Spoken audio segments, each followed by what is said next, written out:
Welcome, friends and colleagues. It is a pleasure to welcome you to the 5th Annual Christian Media Summit.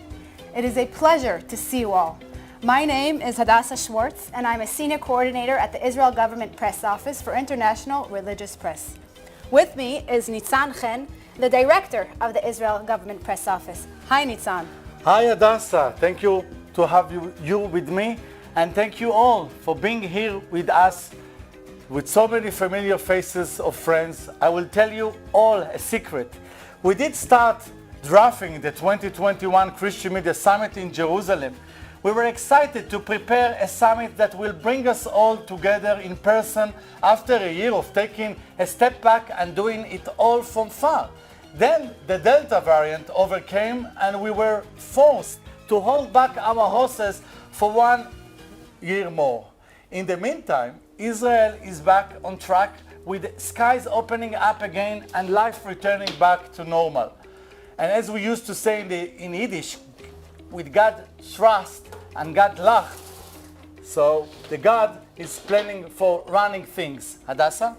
Well, Nitzan, while you're spilling secrets here and while we're on the topic of skies opening, I think I will spill the beans on the 2022 Christian Media Summit, God willing, which will take place in Jerusalem in June.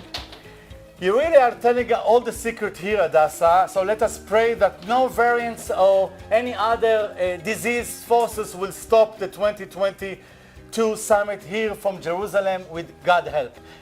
But let's get back to the topic we are really here for, the Abraham Accords and the Abrahamic religions, partners in peace. Well, yes, Nisan, a lot has gone on in the past year. This summit is an opportunity to shine a light on where Israel is holding right now and what opportunities present themselves down the line with the Abraham Accords being signed and new powers reined in to fighting extreme forces and unite under the umbrella of one beliefs and interests. Opening this evening, let us hear from you, Nitzan. Thank you, Hadassah. Dear friends and colleagues, it has been a little over a year since the signing of the Abraham Accords, which changed the course of history forever. History was made. Israel normalized relations with United Arab Emirates, followed by Bahrain. Morocco and Sudan ensued a few weeks later, changing everything Israel and the world were assumed to when it came to Israel and the Arab world.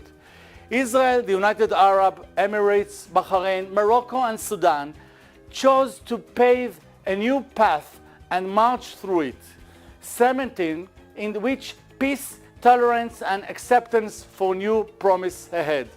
This was an incredible achievement to begin with. Combined with the possibilities and great opportunities it will still bring about the world. The Abraham Accord changed the discourse between Jews and Arabs in the Middle East. It transformed, forming a people-to-people warm relationship, much thanks to the media, which played a key role in these topics. So tonight we will hear from the top leaders of the political and the Jewish world, the President of the State of Israel, the Prime Minister, head of the opposition, ministers and members of the Knesset. We will discuss topics such as the media role in historic times, whether the Israeli-Palestinian conflict in a post-Abraham Accords region is national or religious, and more and more.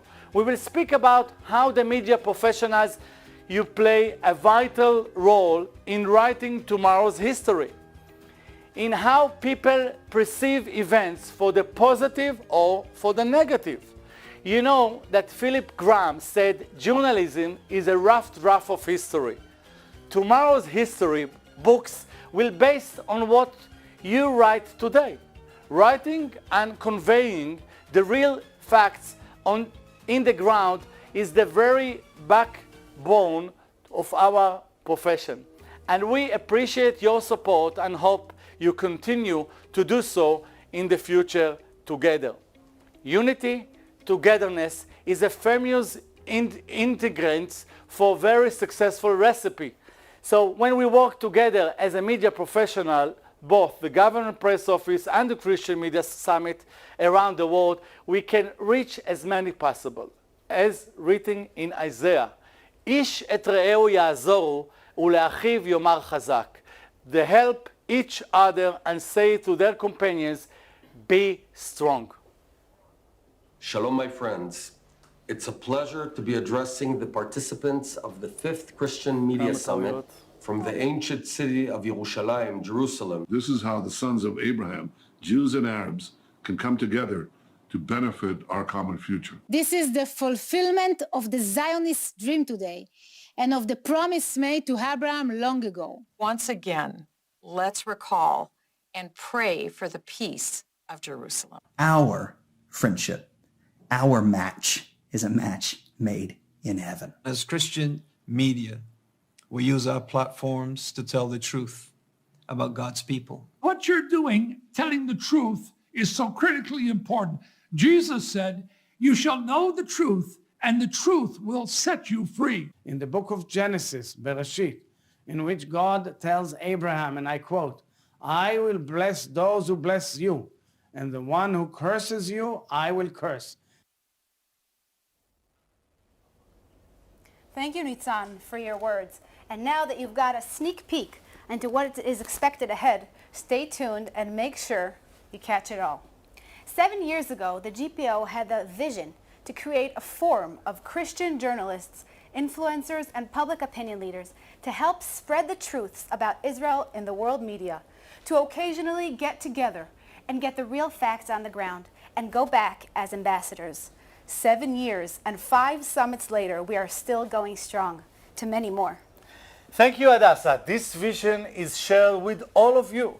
Each and every one watching is a part of this, supporting Israel and being our ambassadors. And now, ladies and gentlemen, one of our friends of the President of Israel, and as you know, in all the previous summits, we had the pleasure and honor to be hosted at the President's residence. So let me introduce President of Israel, grandson of the ex-Chief Rabbi President Isaac Herzog, addressing the Christian Media Summit for the very first time. Please. Dear friends, it is a pleasure to welcome you to this year's Christian Media Summit under the heading entitled Abraham Accords and Abrahamic Religions, Partners in Peace. What a beautiful title. As a political effort, the Abraham Accords were led by former Prime Minister Benjamin Netanyahu and leaders of the United Arab Emirates and Bahrain, and supported heavily and unequivocally by President Donald Trump and his administration. As a far-reaching regional evolution, these accords became now a common knowledge and a fact that is supported by current governments. The government of Naftali Bennett, who is leading the Israeli government, the governments of our respective partners, and the US administration of President Joe Biden. They all are supporting it because these agreements became possible due to the culture of tolerance and respect for different religions shared by all partners concerned, especially the UAE, Bahrain, and Israel. The accords were also brought to fruition thanks to our common conviction that the path to peace and a brighter future lies in cooperation rather than conflict, and in dialogue in place of distrust.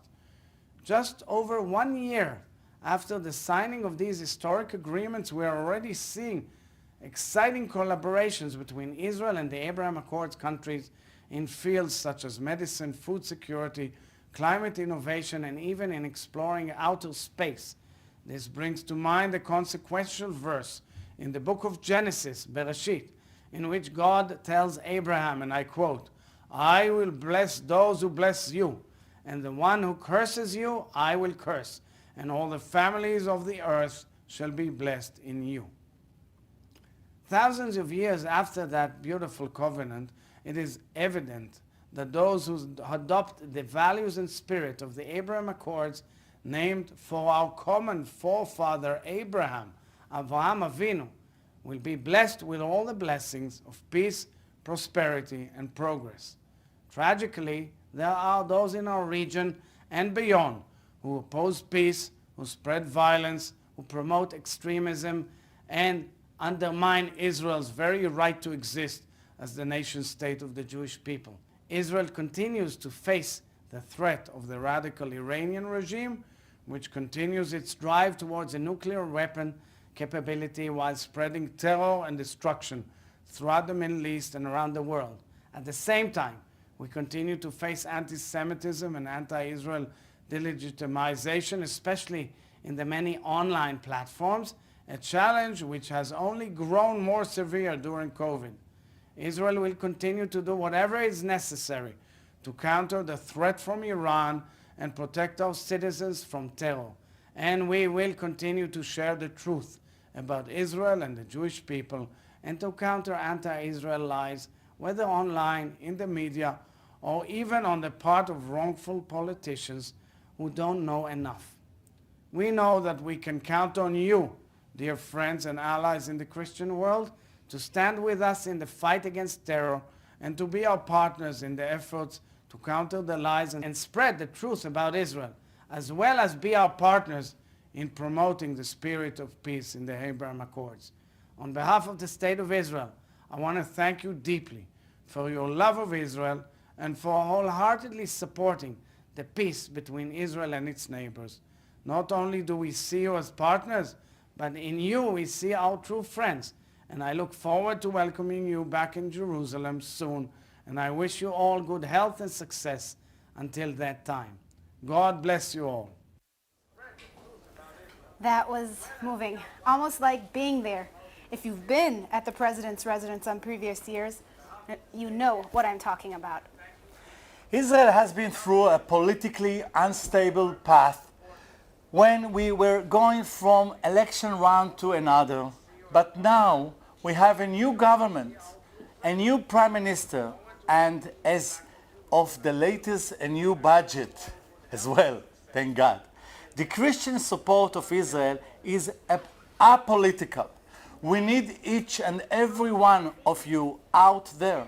Each and every one of you plays as a vital role in the spreading of Israel news about Israel, the truth about Israel. But for now, please help me welcome the Prime Minister of Israel, Naftali Bennett, addressing the Christian Media Summit for the first time.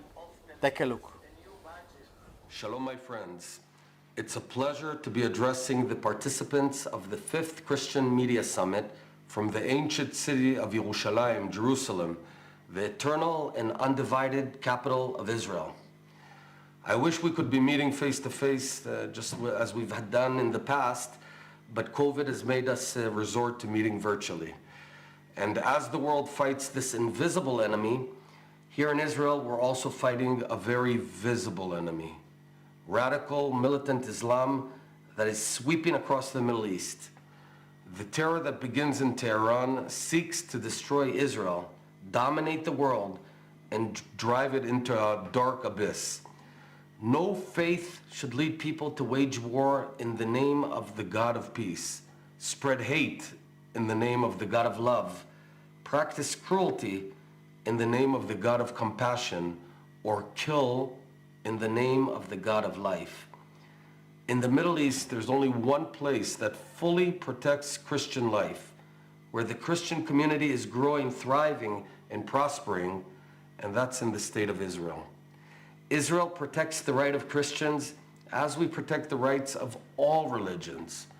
Today more than ever, Christians stand united with Israel, and today more than ever, Israel stands united with Christians. We're brothers and sisters. We are united, and we won't let anyone extinguish our light. Dear friends, as we face the threat of Iran's nuclear umbrella and regional terror, we're also facing a new dawn for Israel's standing in the region. This conference commemorates the signing of the Abraham Accords, which have contributed greatly to regional stability, to prosperity and peace between Israel and our neighbors. Just like the doors of Abraham's tent were open, the doors of Israel are open to a better and brighter future. Im eshkachech Yerushalayim.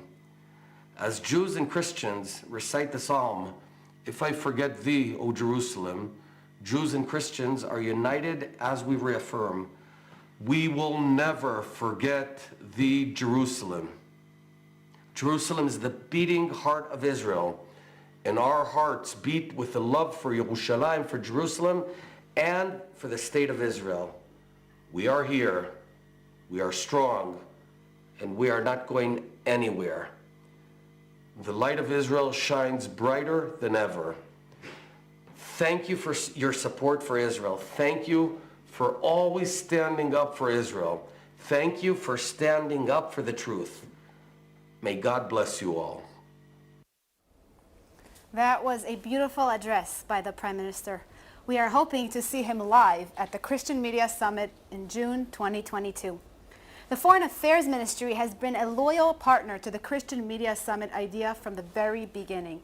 It is now time to welcome, for the very first time, addressing you, Christian friends and colleagues out there, Foreign Affairs Minister and alternate Prime Minister Yair Lapid.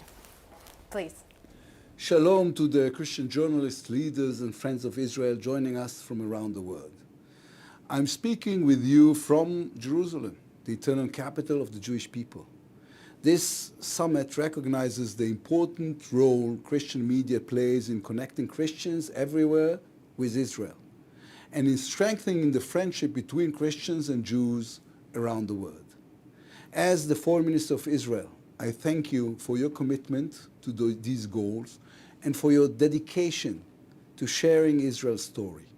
We are proud to call you colleagues, and more than that, friends.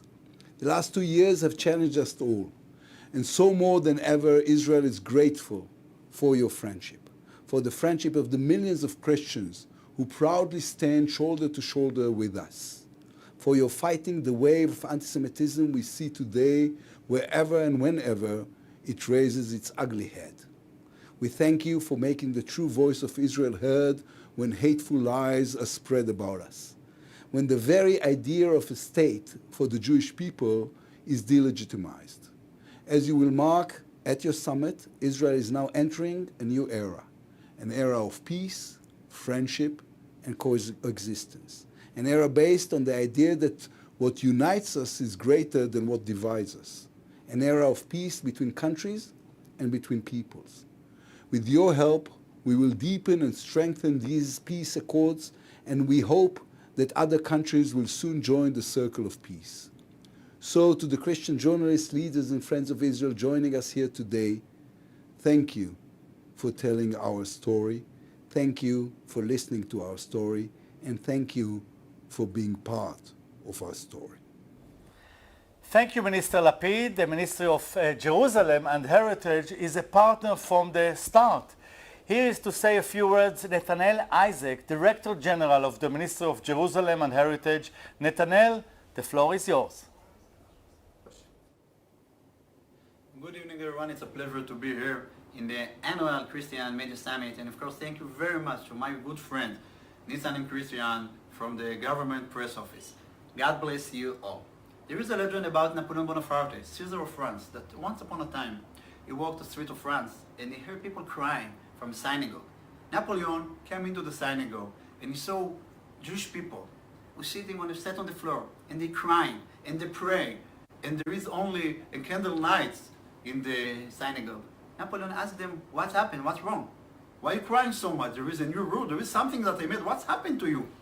The Jews told them in the traditional Jewish, today it's Tisha B'Av, it's the day that Titus destroyed the second temple of the Jew. Napoleon told them, okay, but it was something like 1,000.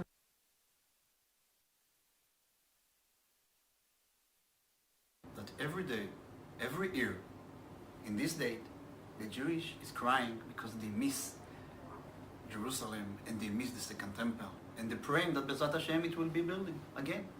It will rebuild. Napoleon told them that if you cry about this second temple that's destroyed 2,000 almost years ago, and you still want to come back to Israel, and you still miss to Jerusalem, so you deserve this city, and you deserve this holy land, this holy country. Like the Yeshayahu oracle says,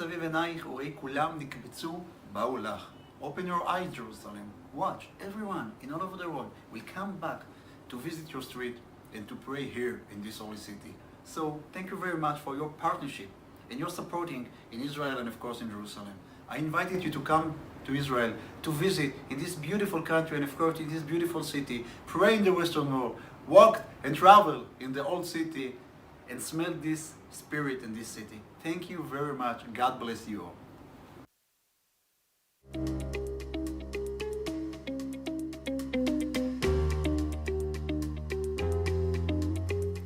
Thank you, Netanel. We've heard welcoming remarks from some of the political leaders in Israel.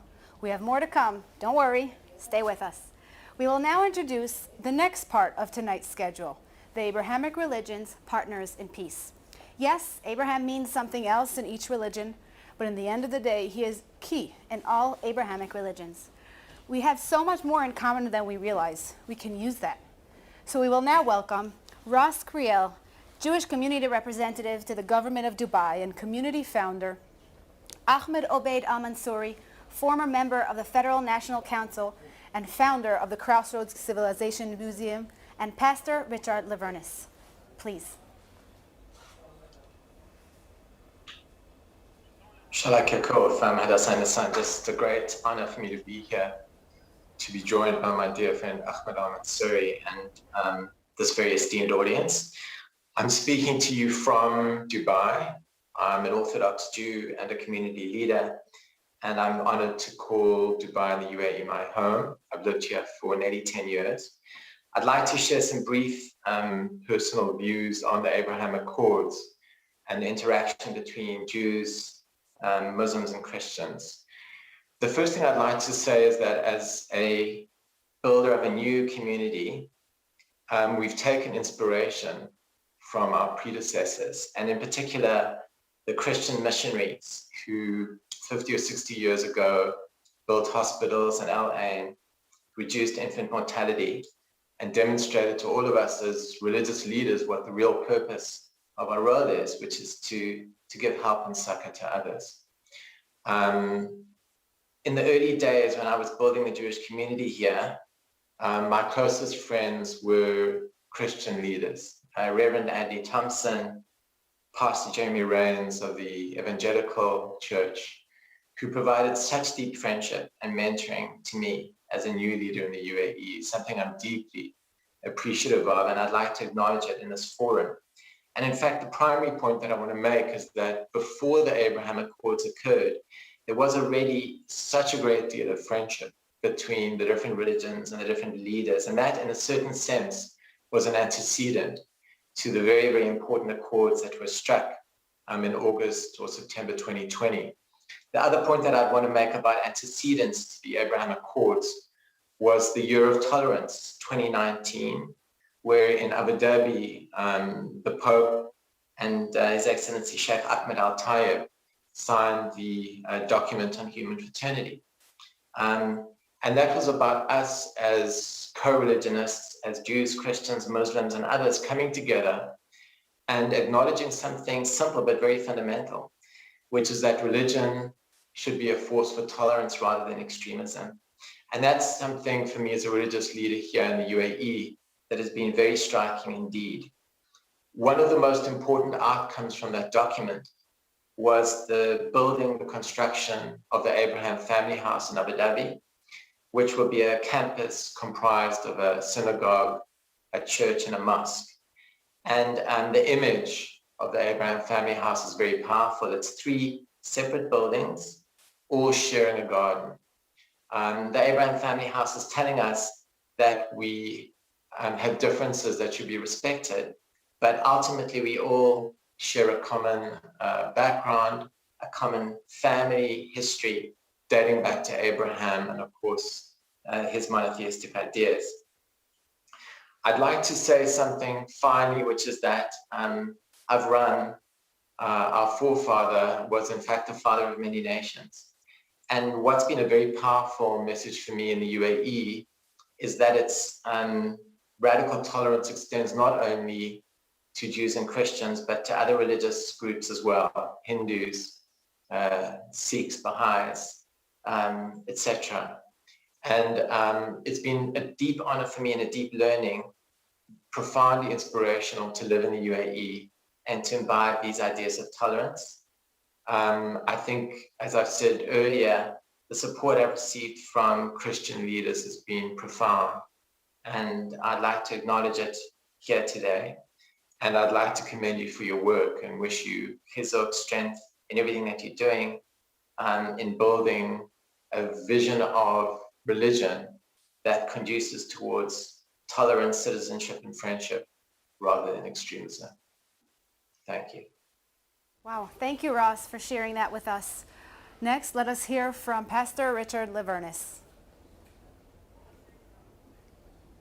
It's a great honor to be with you tonight for the Christian Media Summit. My name is Richard Liverence, and for the past 5 years, I had the great privilege of serving the State of Israel through the Israel Ministry of Tourism in Los Angeles, California, promoting tourism among the travel industry and the Christian community. Prior to the outbreak of COVID, we had record-breaking numbers of tourists traveling to Israel from all over the world. And in 2019, over 1 million of those tourists were from North America. It was an exciting time to be a part of Israeli tourism. I recently left my position with the Ministry of Tourism, and just last month I began a program in biblical archaeology at the Hebrew University of Jerusalem. My time with the Ministry of Tourism deepened my knowledge and my love and my appreciation for Israel and encouraged me to further my studies of this extraordinary land. My background is actually in Bible and theology. I served as a pastor of various churches in the United States for 25 years before the Lord opened an opportunity for me to serve the state of Israel.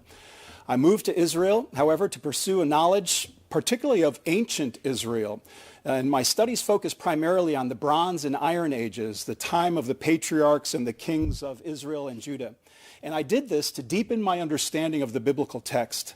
That is my primary goal. I want to better understand and therefore better communicate the wonders of the text of the Scripture. There are several lands that figure into the story of the Scriptures, but no single place is more important to biblical studies than Israel. That is the primary reason why I was so eager to work for the Ministry of Tourism in the United States. I wanted to see everyone, but particularly Christians, travel to Israel because of how important such a trip is to the development of faith, of scriptural knowledge, and biblical understanding. A trip to Israel deepens love and passion for the things of God like few other things I know. I also love reaching out particularly to pastors, not only because I was a pastor, but because I knew how being in the land of Israel could revolutionize their teaching and preaching. It is one thing to be familiar with maps and charts. It is quite another thing to study the Scriptures while standing personally in their geographic context, seeing the contour of the land firsthand and understanding its width and its breadth and feeling as though you have become a part of the story. I often like to say to pastors, really they have not completed their biblical and theological education until they have spent time in the land of Israel. And I would love to see more and more seminaries and Bible colleges make time spent in Israel and studies in Israel a required part of their curricula. So to those of you who are in Christian media, you play a pivotal role in getting the message across to the church throughout North America and around the world of how important Israel is to Christian development and understanding. Get yourselves over here and understand for yourself how important Israel is, not only to the Christian community, but also to the entire world. Ancient Israel is extraordinary, but so is modern Israel. What's happened in Israel, what has happened in Israel, but also what is happening in Israel needs to be heard and understood. It is extraordinary, and the world needs to hear both of those messages. So I hope you will come and write and photograph and film and teach and broadcast it far and wide. Well, there's some exciting things happening here in Israel, and it's a privilege for me to be on this side of the Atlantic and on this side of the Mediterranean to see Israel begin to open after a long hiatus of COVID. I met just last week here in Israel with a tour operator with whom I worked closely during my time in the Ministry of Tourism. He had 4 groups from the U.S. touring at the same time here in Israel this month. That's encouraging. Israel has begun to lift the restrictions on travel, and Christians are beginning to tour the land once again. Now is the time to make plans to come. So let's get Christians back into the land in 2022, experiencing the wonder of everything Israel has to offer. Thanks so much for allowing me to address you for a few minutes, and I wish you all a great shalom, and I look forward to seeing you in Israel very soon. Thank you, Richard, for your words. Now, up next is Ahmed El-Mansouri. Let us hear a few words from him. Thank you very much, Hadassah. Thank you, Nissan. And salam alaikum jami'an, shalom, and good evening all. Thank you for giving me the honor of being a part of this great summit, and I'm very happy to be part of it. As you can see, the Abrahamic Accord, as an accord, it shows was the catalyst project for tolerance in the 21st century. This is the accord that is leading tolerance in the world. I mean, remember, it was established, it was happened during the pandemic, during the toughest time, when the world's going through toughest time in terms of, political stability, in terms of the pandemic, which has affected the economy, other things. So we have to capitalize on that, the Abrahamic Accord, to lead the world in the 21st century, to spread tolerance and respect and accepting others, which are the same values of the UAE, which are based on the 7 pillars. The first pillar of the tolerance of in the UAE is based on Islam, the religion of peace, as the President of Israel was saying, one of the verses of the Bible. God told Abraham, I will bless you and curse you. And we pray 10 times minimum, and we bless Prophet Abraham 10 times minimum a day. So that's one thing. Plus, we have our values there, which are part of the universal values. Secondly, is the community. The community is the UAE community, which includes wider community, everyone here. Our founder, the Zayed legacy. We have also ethics of the UAE, also the international conventions, and through archaeology and history, plus human and common values. As we can see, as I said, the Abrahamic Accord was emerging during the time of the pandemic. It gave hope to the world. During the world was going down and there was no hope. It came out, emerged in the most toughest region, which is very unstable. And it's going towards, and this leading towards spearheading development in the region, toward more political stability, more economic prosperity, at the same time, more harmonious culture. So we need to capitalize on that. We need to transfer, the concept of co-opetition, which is in economics, to the politics and also to culture. How can we work together towards better Middle East? And how can we have the blessing of the Abrahamic Accord to reach all nations, not just countries of the Middle East? We're talking about the MENA region. We're talking about right now a wider and more comprehensive Middle East that was supposed to lead that in the future. Also, we need to join efforts to leave legacies for the future generations. How can we spearhead? And peace between Israel and the United Arab Emirates is not foreign. Both countries are very strong, and that was the beauty of the peace. Both countries they have very strong identity, and that's also very important ingredient for the peace. And both countries also are spearheading development in the region. How can we capitalize that? In the United Arab Emirates, because of the culture, and because of the grace of the government, I was given a royal house to make the crossroad of civilization. And in that house, we had, 2019 with the Pope visited the UAE. We had a group of rabbis from the United States and Israel. They came there and they put the first mezuzah there in the house, and on the Holy Land Gallery, where we have multi-faith and we have things from Israel and also from the Holy Land there. So this is the museum is only a symbolic place for hope, which reflects the culture of UAE. The museum is the house of artifacts and manuscripts where people can see the reality. People leave their political, their judgmental hats outside. When they come there, they see the beauty that brings us together. In the same museum, we prayed the first Abrahamic prayer between the Jews, Christians, and Muslims during the sunset. Also, the same museum, we have hosted the first dialogue between Israelis and Emiratis, between Jews and Arabs, between Judaism and Islam. Very beautiful dialogue, and we signed the agreement. We signed the MOU, Memorandum of Understanding, how to support one another, support our eight nations. So we are very committed, and also we are hosting the Holocaust Gallery in the museum, with the help of the community, with the leadership of Ross Krell, he's my best brother, and the community, and one of the spearheading the peace in the region, and the other second, third generation of surviving Holocaust who helped us, build this Holocaust Gallery, and we have also part of our team from Israel working with us. So all of these shines that, it's not the peace political only, it's also cultural and also the compassion and that gathers together. So we are going beyond old historical things. We are thinking about the future and thinking of peace and respect for all people of the region, and we should use this Abrahamic Accord for all of us. Thank you very much. Ahmad, I admire you. You got really good heart. Thank you very much, Ahmad. Thank you, Ross, and thank you, Richard. It is moving to see all three of you on the same platform speaking so passionately. Thank you. Thank you. Excellent.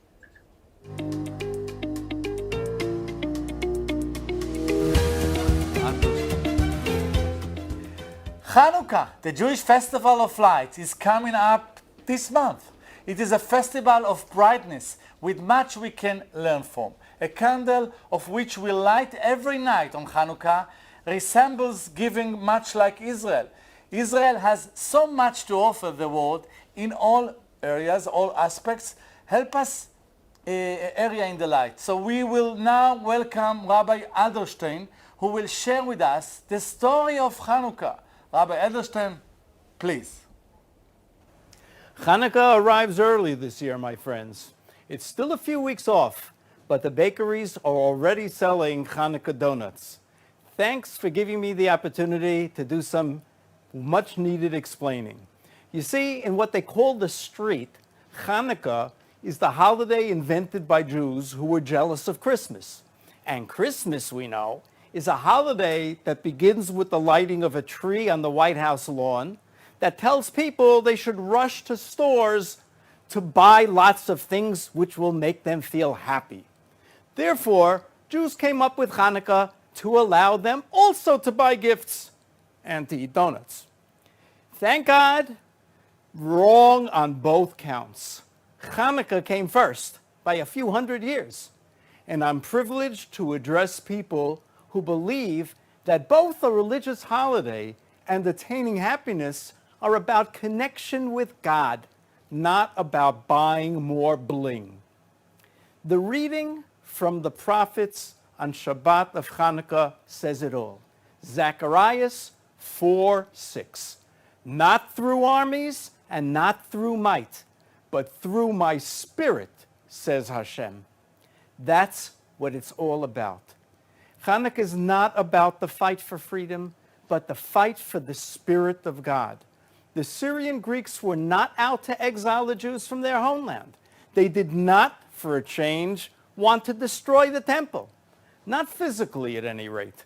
What they wanted to do was to stamp out resistance to their way of looking at things. They abhorred Jewish religion, not Jewish people. Their gods resembled children in a kindergarten with no adults attending. Plenty of live ammunition, though. Matthew Arnold, the great British man of letters, said, quote, Greeks found the holiness of beauty. Jews, the beauty of holiness. That's what Hanukkah is about. To achieve that, against all odds, a small band of Maccabees started a revolt that lasted till they wearied the northern Greeks, sending them in retreat and rededicating the temple in Jerusalem that they had desecrated. When they wanted to reinaugurate the temple's menorah, they found only one flask with enough consecrated oil to last just one day. But God made it last for 8. God was smiling at his people. So, it's strictly for the Jews, right? Well, not entirely. Hellenic civilization was on the verge of becoming the only game in town. All other cultures had been canceled. The Jewish victory allowed an alternative to live on, to live with a commitment to serving one God, a God of love, a God of justice. Had it not succeeded, then some 200 years later, there would not have been a Jewish town of Nazareth, there would not have been a Jewish town of Bethlehem, and there would not have been a Joseph and Mary. Without Hanukkah, you're all toast. None of you would be here, but you are. There's an old Talmudic kind of question. If they had oil for one day and it lasted 8, then the miracle was only 7. Why do we celebrate Hanukkah then for 8 days? A great Jewish Talmudist and philosopher of the last century, Rabbi Joseph B. Soloveitchik, said, it was a miracle that they even looked for consecrated oil. Who would have thought that any could be found? They were weary from years of fighting, eager to go back to their families. Why look for the impossible? But friends, part of living by God's Spirit is not to reckon with the word impossible. we push forward regardless. Had we paid attention to possibility and impossibility, we Jews would never have returned to our homeland after 2 millennia to build this great country. For 2,000 years, the relationship between Jews and Christians was, let's say, not so great. Let's leave it at that. The part of the Hanukkah story that is still unfolding is that the faith that was created only because the Maccabees resisted was in constant conflict with Jews. Christianity and Jews did not mix at all for close to 2,000 years.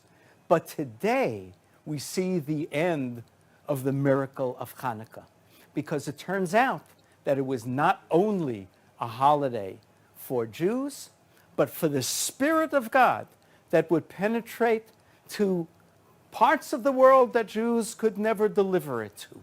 And part of the miracle is that those faiths, which used to be in constant tension, can now work together, share as brothers, and that faith now loves this land, loves the Torah, and is dedicated that together we can do great things to bring the Spirit of God to our entire planet. Thank you.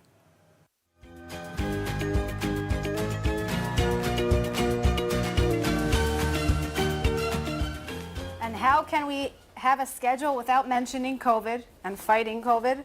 Our next guest is the Director General of the Ministry of Health and previously headed Magen Israel, the National Program for War on Coronavirus. Nitzan, you interviewed him about Israel's contribution to combating COVID in the world. Please. Professor Nachman Ash, Director General of the Ministry of Health, thank you so much for being with us today at the Christian Media Summit. Could you tell us, Professor Ash, Israel was the first to be vaccinated, first to go with the booster shot, and one of the first get out of the Delta variant. Why do you think Israel, from all other countries, was so successful? Well, I think the first thing is that we decided that our strategy to get with a pandemic is to be vaccinated. And as we did it very early at the beginning, we decided early and we got the vaccines early, and there was the leadership that enabled this. So that got us out of the third wave earlier. And then, unfortunately, we found the waning of the vaccine toward our fourth wave. And here, I think that the most important thing was that we did it in a research to find the cause of the number of cases that went up. And then we found that the vaccine is waning, and we decided to get the booster shot. So it's research and very fast decision making. Israel's success with combating COVID has put us on the map in new areas. What medical and international collaboration does Israel have now with companies, with research centers abroad? Did Israel's success contribute to its status in the medical or research field in the world? So along all the way of the pandemic, we are in contacts with other countries, but lately, since we found the vaccine waning and we decided about the booster, we have many relationships, and we showed our results and analysis of the data to many countries. We are meeting with the CDC and with the UK Public Health every 2 weeks. It's a regular meeting on Fridays.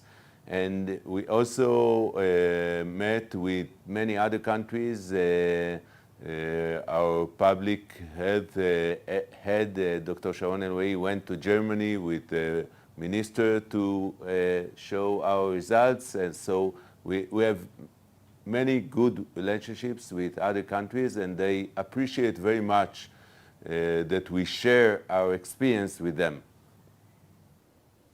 Could you tell us more about the medical aid Israel sent to various countries like Romania, India, and others? Why did we do it? What did Israel gain from it? So currently we have a small delegation in Romania. Actually, what we are doing is that, again, we tell them about our experience, and we see what they do, and we consult them in the fight with the COVID pandemic. In Romania, they have many cases these days. And the same was in India. We also sent some equipment to India at that time. We first of all, we want to help other places that we can help them. So it's important for us. And we also make better relationships with many countries like that. I think that helping from one country to another is very important. I'm happy that we can give help, but someday maybe we will need help. So it's very important to make these relationships. And finally, Professor Ash, where do you see us a year from now, with most people vaccinated and new medications developed? So a year ahead, I hope that COVID-19 will be a regular disease and we will be out of the pandemic and we won't have high waves of disease.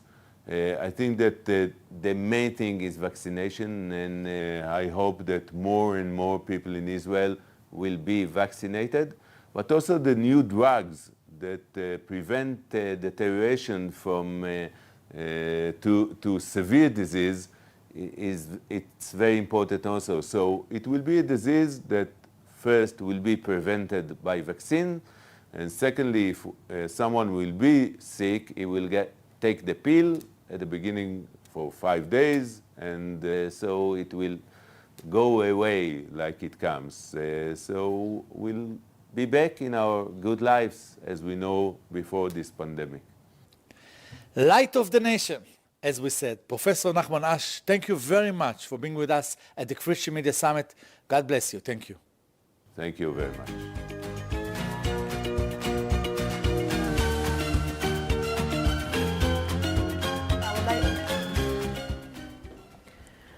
I would like to introduce the one who signed the Abraham Accords. Together with the former administration in Washington, changed the course of history and changed the reality in the Middle East forever. The one who materialized this beautiful peace agreement, please welcome former Prime Minister and head of opposition, MK Benjamin Netanyahu, please.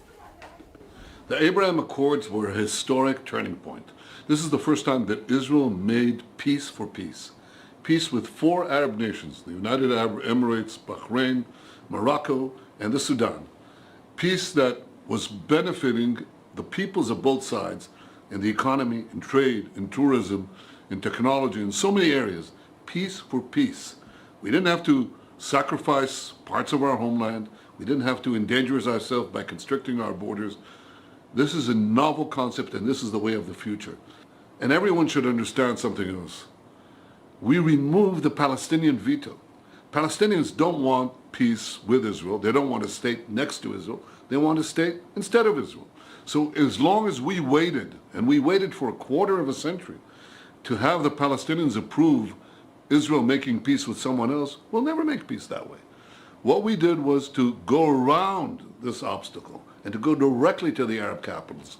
And this is what sparked this enormous change. And of course, there was also the specter of Iran that wants to dominate and conquer all these Arab lands and turn everyone against the forces of moderation in the future. We stood up to Iran, so this was doubly appreciated by these and many other Arab countries. This is the sign of the future. This is how the sons of Abraham, Jews and Arabs, can come together to benefit our common future. And may God bless us in this important venture. May it continue. Thank you, former Prime Minister Netanyahu. Always a pleasure. Our next guest, well-known philosopher who I'm sure you heard his name before, speaks a lot about bringing people together. He will speak about what divided us in digital area and how we can fix it. What brings us together, common interests or common values? Here to discuss at the Government Press Office Studio here in Jerusalem, best-selling author Micha Goodman. Please, Micha.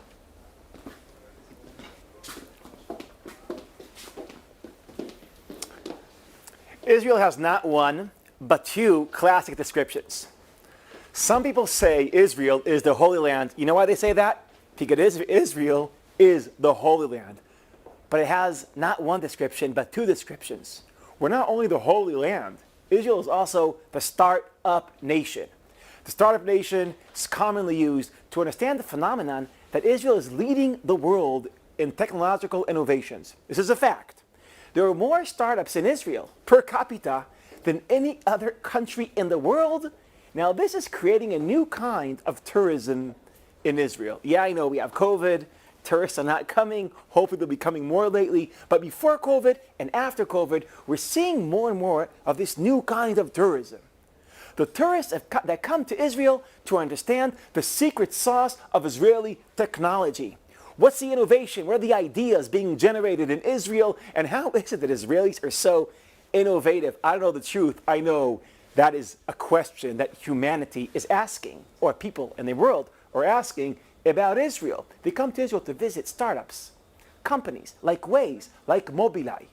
This is added to the regular kind of tourists, not the ones coming to visit the startup nation, the kind that come to visit the Holy Land. They come to visit the Church of the Holy Sepulchre, Bethlehem, Temple Mount, Haram el-Sharif, the Wailing Wall. These are two kinds of tourists. The regular kind, the ordinary kind, the classic kind, the kind that come to visit the homeland, the Holy Land. Those are the kind that come to visit the past. The type of tourists that come to visit the startup nation, they come to visit the future. You see, these two stories combined is the story of Israel. People come here to visit the past, the origins of Western civilization, and they come to visit the future ideas. They're going to design the future of civilization. That is Israel, where the past and the future meet. And this is an important idea, I think, because many times modernity and tradition alone are not enough. We need them both. We need them to meet to solve serious problems. And my friends, we have serious problems in the world today. And the number one problem I want to think about tonight, today, is political polarization. It's all over the world. People hating other people just because of their worldviews, just because they are right-wingers, left-wingers, Republicans, Democrats, liberals, conservatives. And we know why. Lately, a lot of news is coming out of Facebook. And we know why there is high levels of political polarization today. Because social media is dividing us, and we all know why. Because it traps our minds in echo chambers, where we hear our own views again and again and again, repetitively. We're brainwashed by ourselves. This is what Eli Fraser calls auto-propaganda. And when you brainwash yourself with your own worldview, you start despising people with different worldviews. This is a modern problem. I think it has a traditional solution, or at least traditional inspiration for a solution. And here I want to take us all back, not to the Talmud, not to the Bible, but to the Talmud, a sacred Jewish text. The Hebrew Bible is a text that many of us share. The Talmud is a Jewish text that I think many of our Christian friends around the world are less acquainted with, and let me make an introduction. What is the Talmud?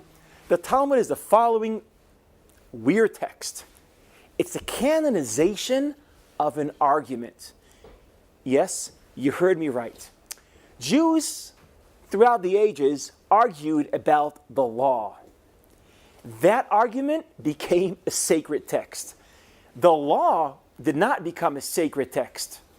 The argument about the law became a sacred text. This is a great observation by an Israeli scholar, my teacher, Moshe Halbertal. The Talmud is the canonization of an argument. What does this mean? What does this mean to Jews around the world that on the one hand, they obey the law? On the other hand, they study Talmud, which is an argument about the law. You know what that means?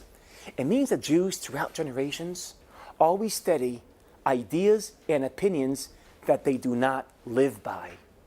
They study two sides of the argument about the law, while they only practice one side of the argument about the law, which means when we study Talmud, we are studying ideas we do not live by. You see, echo chambers of Facebook and the Talmud are opposites. The echo chamber of Facebook traps our minds inside our own worldview. The Talmud is about liberating your mind from yourself, from your own worldview, listening to ideas you will not live by, but you'll still be curious about. You'll still be listening to them. We have a real problem, political polarization. It's generated by social media. It's a modern problem. Maybe it has a traditional solution, a Talmudic solution. A modern Israel inspired by the Talmud is a modern Israel where we glorify the argument, where we listen to all sides. That is a Talmudic Israel. I must conclude. A Talmudic Israel, an Israel where modernity and tradition meet. A Talmudic Israel, an Israel which is also the land of the Talmud and also the land of technology, is a land where we do have ancient solutions to modern problems. And what does that mean? It means that Israel does not only lead the world in technological innovation, it also leads the world in creating the culture that protects our minds and democracies from technology itself. Leading in technology, leading in creating the culture that protects our minds from technology. Thank you very much.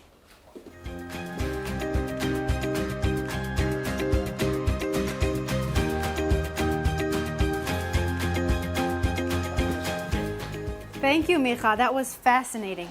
And on the same topic, I would like to introduce one of the young voices and influencers in the evangelical world, founder of the Kairos Company and president of the Congress of Christian Leaders, Reverend Johnny Moore. Please. Hi, this is Johnny Moore, the founder of the Kairos Company, president of the Congress of Christian Leaders. And I can't tell you how thrilled I am by this latest edition of the annual Christian Media Summit in Israel. It's been a difficult year for everyone, with the world being shut down, so many of us that come to Israel on a regular basis being unable to come.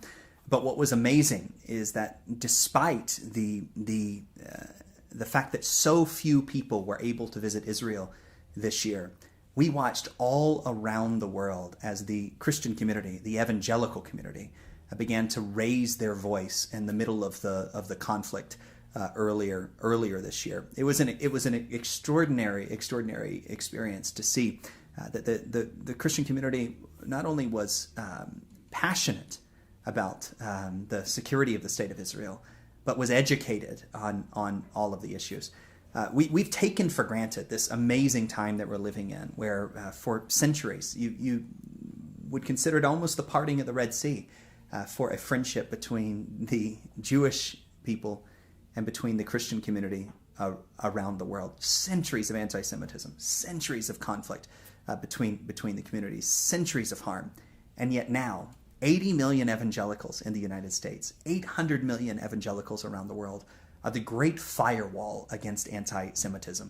We are living in the golden age of Jewish-Christian friendship, where many Christians like me wake up multiple times a day with Israel on my heart and on my mind.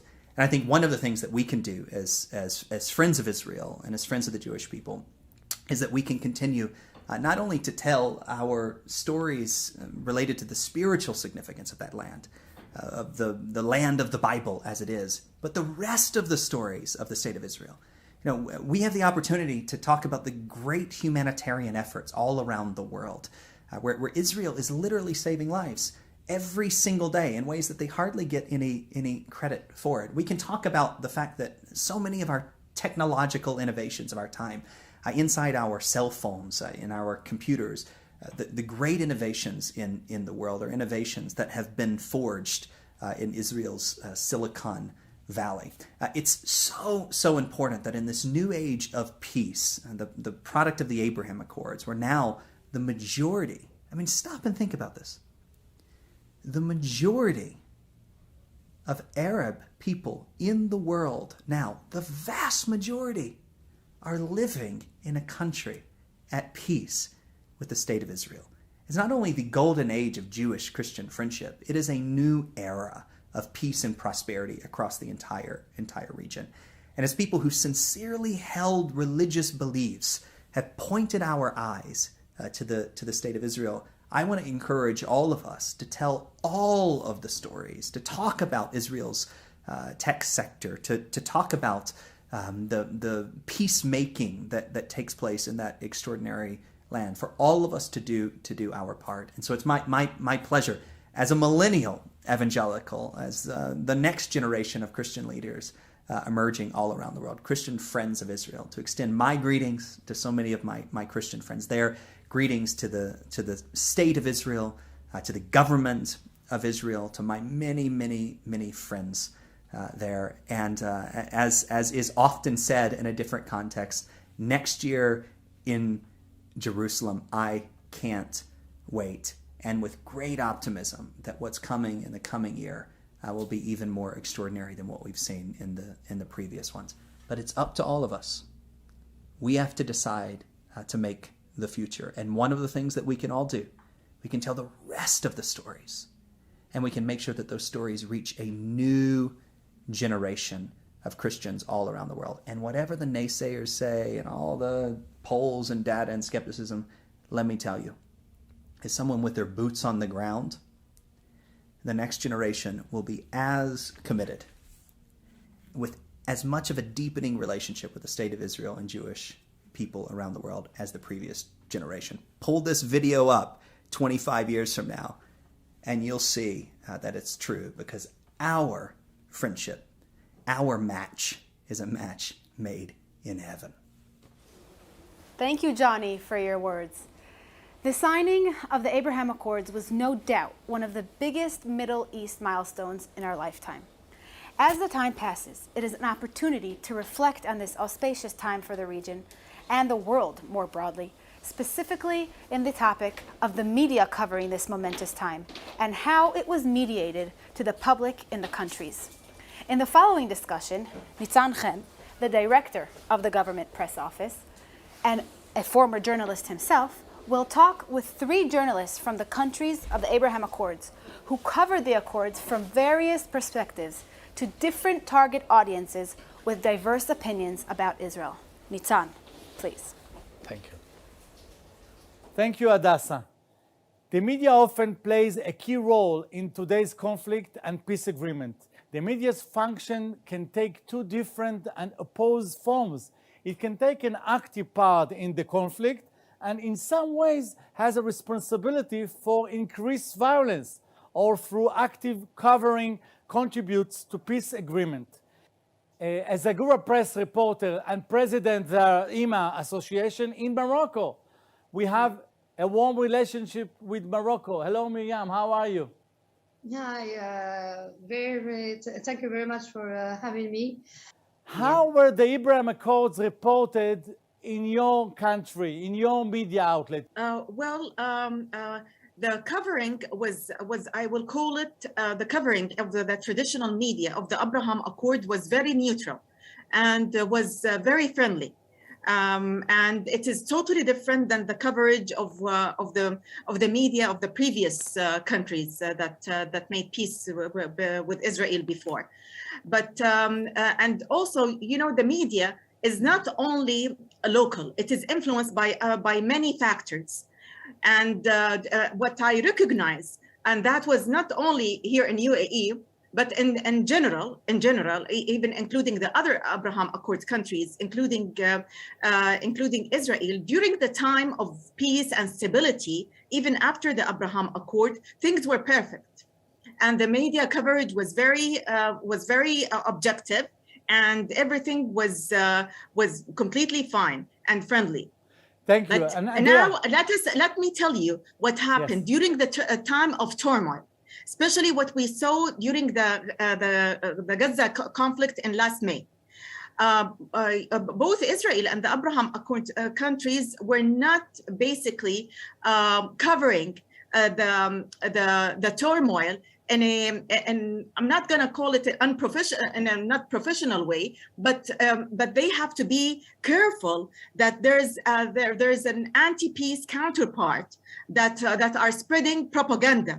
And in order to compete with that, they have to develop a public diplomacy strategy to face the other counterpart, like the Gaza propaganda and the Al Jazeera biased media. They until now they haven't established a strategy to combat this kind of time of turmoil.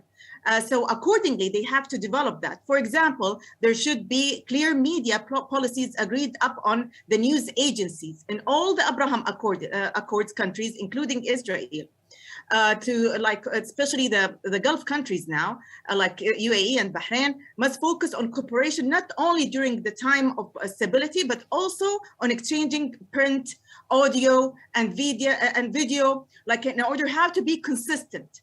So the people won't be seeing such media and another because the counterpart is working really hard. And accordingly, to face this huge attack, and because a lot of those anti-peace counterparts, they want to spoil this Abraham Accord and they want to spoil this warm peace. So they're spreading propaganda. In order to face that, you have to have collaborative media by exchanging print, audio, pictures, videos, and also exchanging political analysts, journalists between the different TV stations. Okay. So you see, for example, Emirati journalists or Bahraini journalists in traditional Israeli media, and vice versa. You see as Israeli journalists coming and invited in Emirati and Bahraini media. So this is what should be done during the time of turmoil. Thank you, Najat. Thank you. Adea, how was the press media at Bahrain? And do you see differences between the way that the old media covered the Abraham Accords, unlike the social media, people to people? At the time that the Abraham Accords were signed, I was heading the association, and I'm still very close to my colleagues. I still analyze what they write. Now, when you cover an event, it is different when you write your opinion page, your opinion pieces. Covering an event is a pure report, but the opinion pieces were amazing. And I was very proud that my colleagues weren't about raising slogans about peace and coexistence and welcoming and embracing Israel in the region. Now they had an opportunity to prove that they truly believe and they are peace advocates. I used to always say that there is one image, neither as a journalist I can forget it, nor as a Bahraini. The moment the Abraham Accords were signed at the White House. But then came image number 2, when His Majesty the King received Foreign Minister Yair Lapid.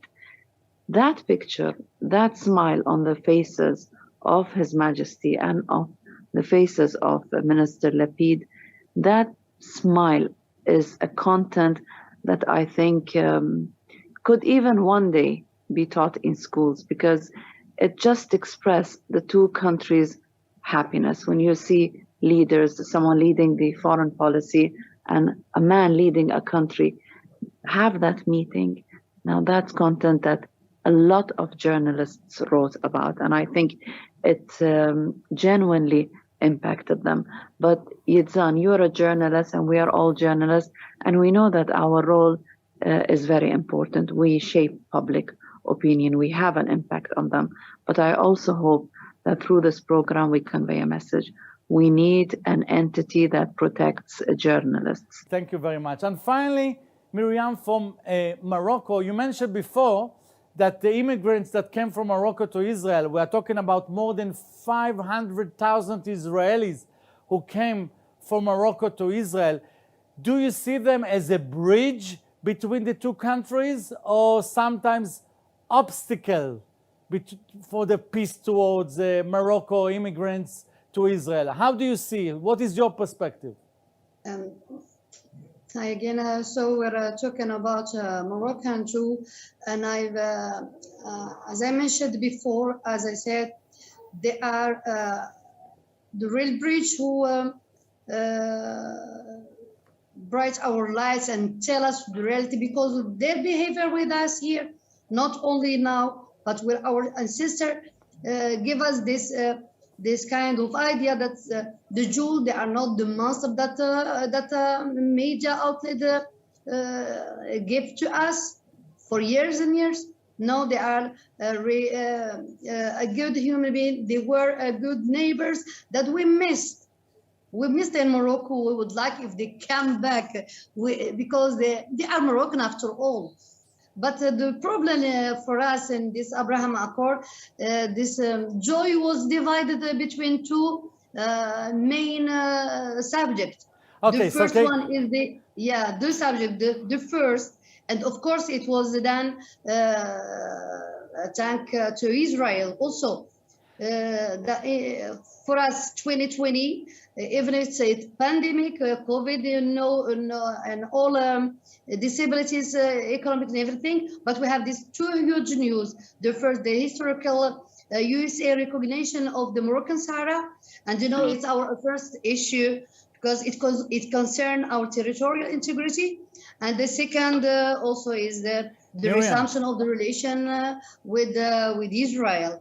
But the truth, the report was sometimes modest, if I can say poor sometimes. And unfortunately, the Accord Abraham didn't get enough reporting because of the Sahara, Moroccan Sahara. Following the question to you, Najat, I mean, our Prime Minister is planning to come to the UAE in these coming months, and many politicians already visit your country, and many Israelis already came to Dubai and Abu Dhabi either to vacation or to do some business, people to people, many companies in many aspects. I mean, is it really a dream that we can think about having a warm peace? The warm peace is already there. We saw that through the cultural events that is happening between UAE and Israel. We saw the first visit of young Emiratis and Bahrainis even to Israel. There are many events, religious events are organized. And even cultural events. So you see the ties between the two people in order to expand it more. So I believe we need to work more in schools and universities, because let us be realistic. Those who are above certain age, like above 55 or 60, it's hard to change their mindset, because they have raised up on certain ideology. The Arab nationalism, and then later on the Islamism, and the hateful rhetoric was over many years. You pointed out a very major dream. I think that I can relate. I'm sure that Najia and Miriam can relate to your vision. And therefore, I would like to conclude with my final question to you. 10 years ahead, I mean, with Najat's dream and how we can connect the young generation, especially that all the time in the new media, and they are not, unfortunately, watching our program as a Christian Media Summit number 5, unfortunately. How can we relate them to our dream as a close peace agreement? In other words, ladies, how can we make sure that this peace agreement in your region and our region can be warm, young journalists to young journalism, influencers to influential people? First of all, hate speech has to stop. Anti-Semitism. This has harmed, as much as anti-Semitism has harmed Jewish people, Islamophobia is something that Muslims are paying for. Extremist ideologies have to end. Our children need to hear a language of peace. Najat suggested that this is something that needs to be taught in universities, needs to be taught in schools. YouTube channels, when you switch on these programs that have demonized Israel for years, I hope they will be off these channels. Children are curious. Children go and search Israel and want to know what happened in the past. What our children need to know is that 7 decades of running around in the same circle has brought nothing to both people, neither the Israelis nor the Palestinians. On the contrary, 40 years of rise of extremism. This needs to be taught in school too, that why are our countries together? Because it's a better life for all our children.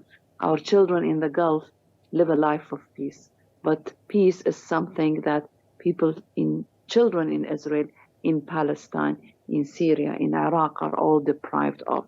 They need to know the truth. They need to know this fact.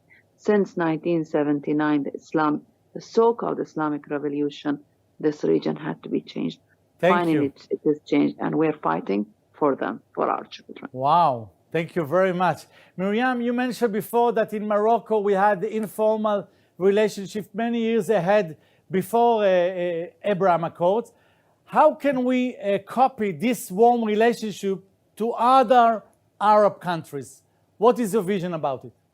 Okay, my vision, I will talk about the accord with Morocco and then with the other Arab countries. Because you know that normalization was done by Israel several years with many other countries, where I'm going to say Egypt, Jordani. But the problem that this accord was and still empty, because it was the Israel at that point was looking for a facial normalization with governments which are the top of the pyramid, and forgot that the most important is the base of the pyramid. That means the people, and to be involved inside the society, not only with officials and with ministers, because it won't give the result that Israel deeply in need, as well as the people also in Morocco. And I want to add another point on this. As the journalists are facing like a fight, and they are fought actually, the same thing is happening to the academia. Professors who are in the media sector, in academia, they are fought as journalists, or even more, by the way. Because people who are those who are against peace they are keen that such ideas are not promoted to the younger generation. So they are fought, but no, they don't have the same highlight as journalists, and this is important. Teaching media in universities is so important, and if the professors in this field are fought, we're not going to be able to promote anything to the younger generation. Thank you very much, ladies. It has been a pleasure talking to you, a very insightful conversation. You know, Philip Graham, the famous journalist, said in 1963, journalism is a rough draft of history. You gave us a taste of a rough draft of history books in 100 years. So thank you very much, ladies, and I will see you next Christian Media Summit. Thank you very much. Thank you.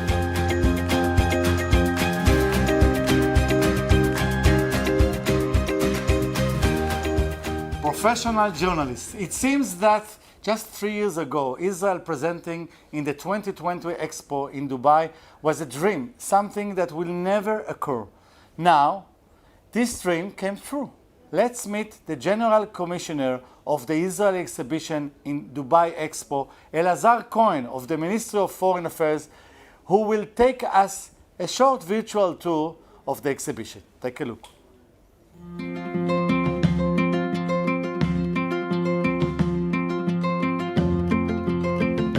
Shalom everyone, this is Elazar Cohen. I'm the Commissioner General of Israel in Expo Dubai 2020.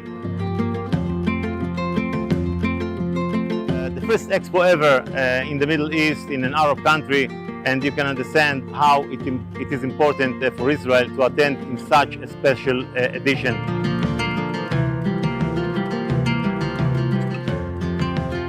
As you can see, our pavilion is an open pavilion through which you can see the horizon from end to end, and there is a great message here. We offer a common vision, a common horizon for us and our host country.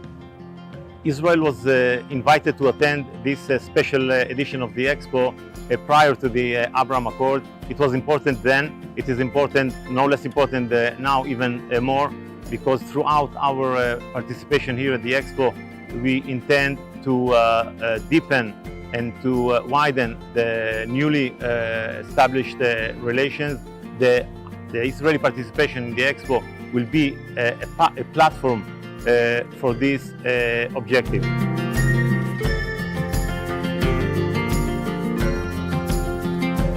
Our pavilion is built of three main parts. This is the open part. You can see the color. It symbolizes the desert, that we have much more in common than things that divides us. We have the other part which we can see later on. It is a 360 degrees show that presents what Israel has to show in its culture, in its heritage, its economy, its innovation, especially its varied society.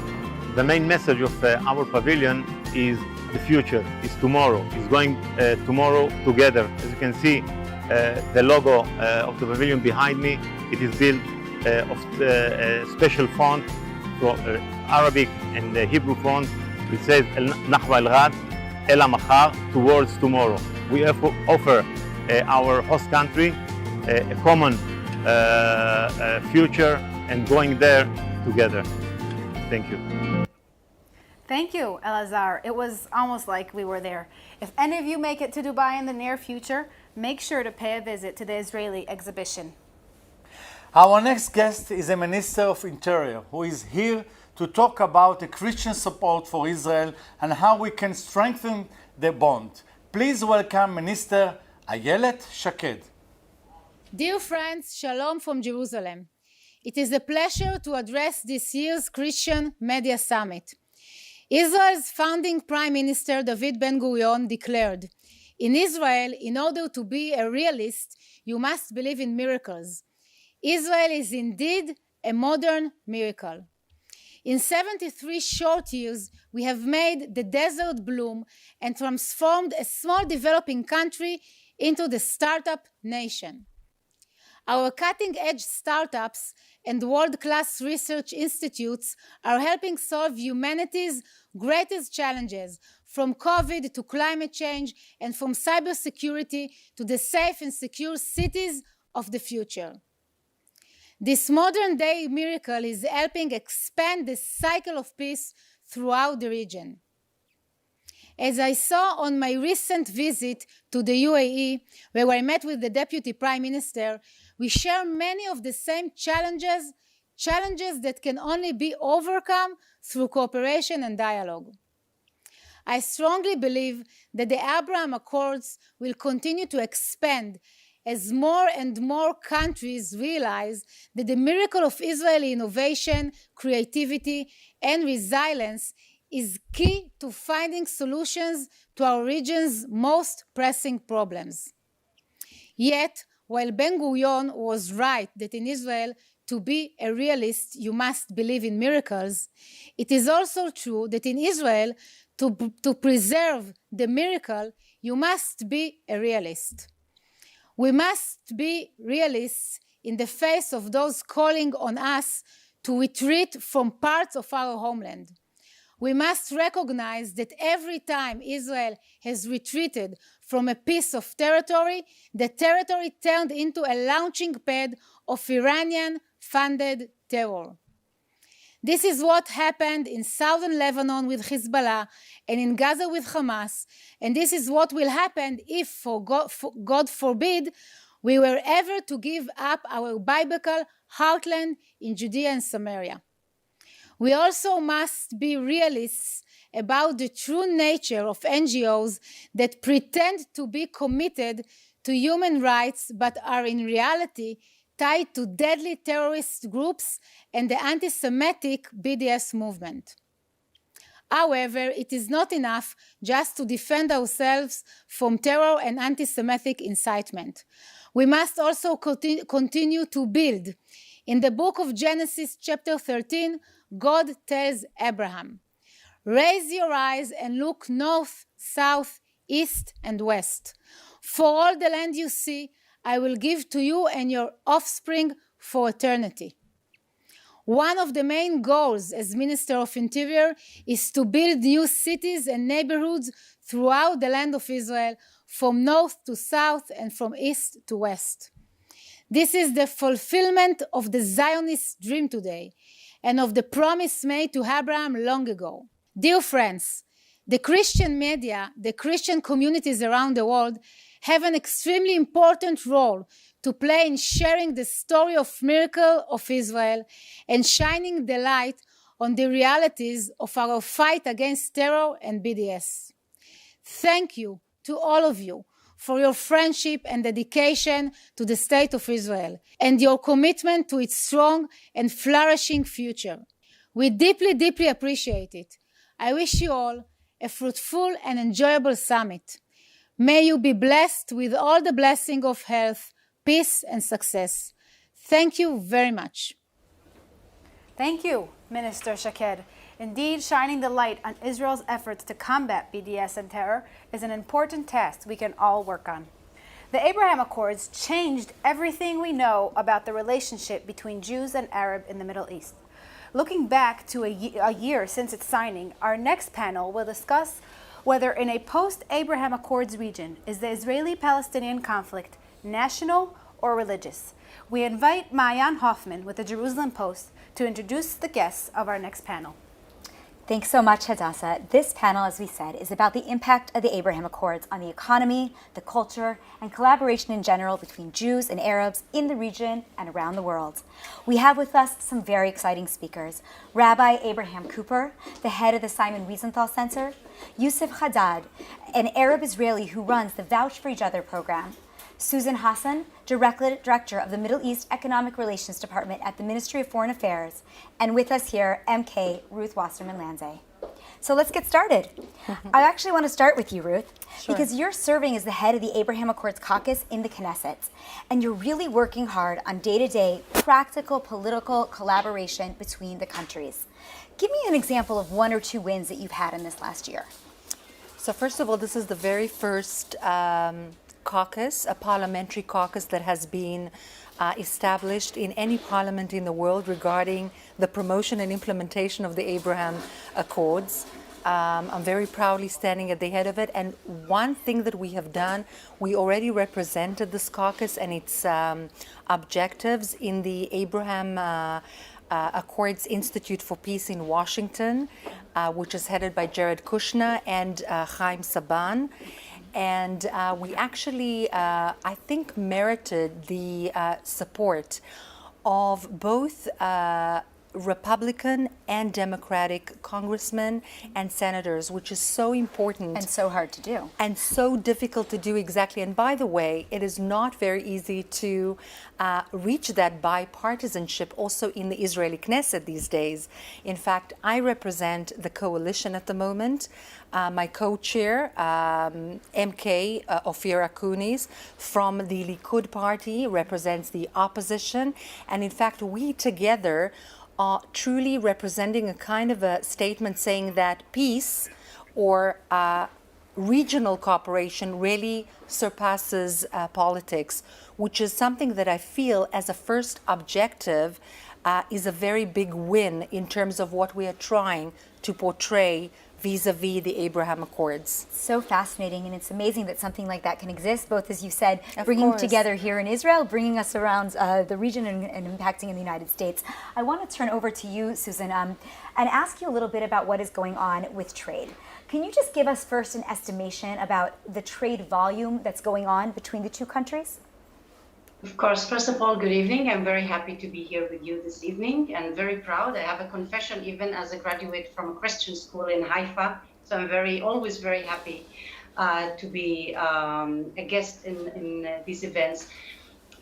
Since we have signed the agreements, there has been a serious growth of tens of percents of the volume of trade between Israel and the new countries. I mean the United Arab Emirates, Bahrain, and Morocco, but not only, also we have seen the same trend with Egypt and with Jordan, and this is very encouraging change that we have been aware of in the last year.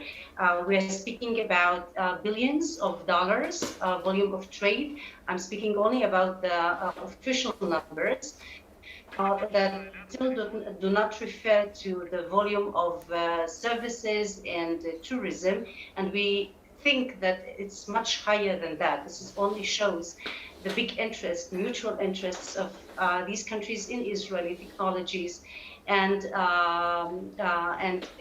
business environment, as well as the Israeli interest in these countries. And can I ask you, just real quickly before you, I don't mean to interrupt you, but if you can just also talk specifically, you mentioned Israeli industry and ways that you're coming together. Can you talk for a minute about those mutual interests? Is it climate change? Is it specifically biotech, high tech? What are we talking about here?